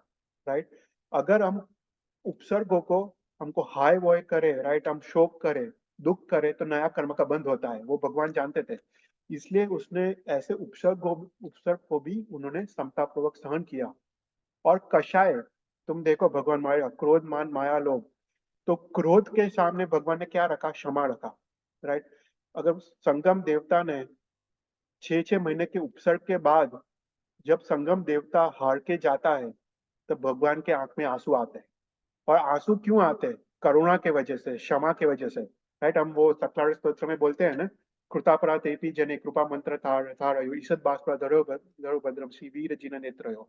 राइट, भगवान कैसे थे कि इतने घोर उपसर्ग करने वाले पे भी वो करुणा रखा। वो सोच रहे हैं कि इस संगम देवता का होगा क्या, मेरा तो मोक्ष हो जाएगा, पर इस संगम देवता ने जो 6-6 महीने तक उपसर्ग किए हैं, वो अनंत उनका उसका भाव भ्रमण बढ़ गया है। और वो सोच के उनको करुणा के आंसू आते हैं। तो भगवान महावीर ने कैसे कषाय पे जीता है, उन्होंने क्रोध के सामने क्षमा रखा है। राइट, और उन्होंने राग द्वेष भी कैसे जीते हैं कि संगम देवता के प्रति द्वेष नहीं। और इंद्र जब उपसर्ग के बाद भगवान की शाता पूछने आता है, तो इंद्र पे राग नहीं। राइट, वो संगम देवता और इंद्र पे एक समान दृष्टि, तो नहीं राग और नहीं द्वेष। और लास्ट में कहते हैं कि केवल ज्ञान रूपी लक्ष्मी जिसको स्वयं आके वरी हो। राइट, जैसे जो राजपुतानी कन्या है वो वीर को सिलेक्ट करती है, ऐसे ही भगवान ने केवल ज्ञान सिलेक्ट नहीं किया, बोलते कि केवल ज्ञान रूपी लक्ष्मी ने भगवान को सिलेक्ट किया, राइट। तो इस 4 कारणों से भगवान महावीर वीर है। तो ऐसे भगवान महावीर को हम सर झुका के हम नमस्कार करते हैं, राइट।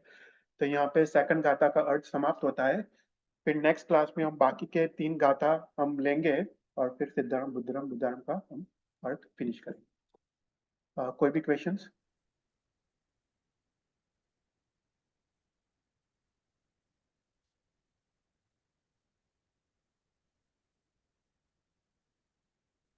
ठीक है, कोई भी क्वेश्चंस नहीं तो हम मंगलाचरण कर देते।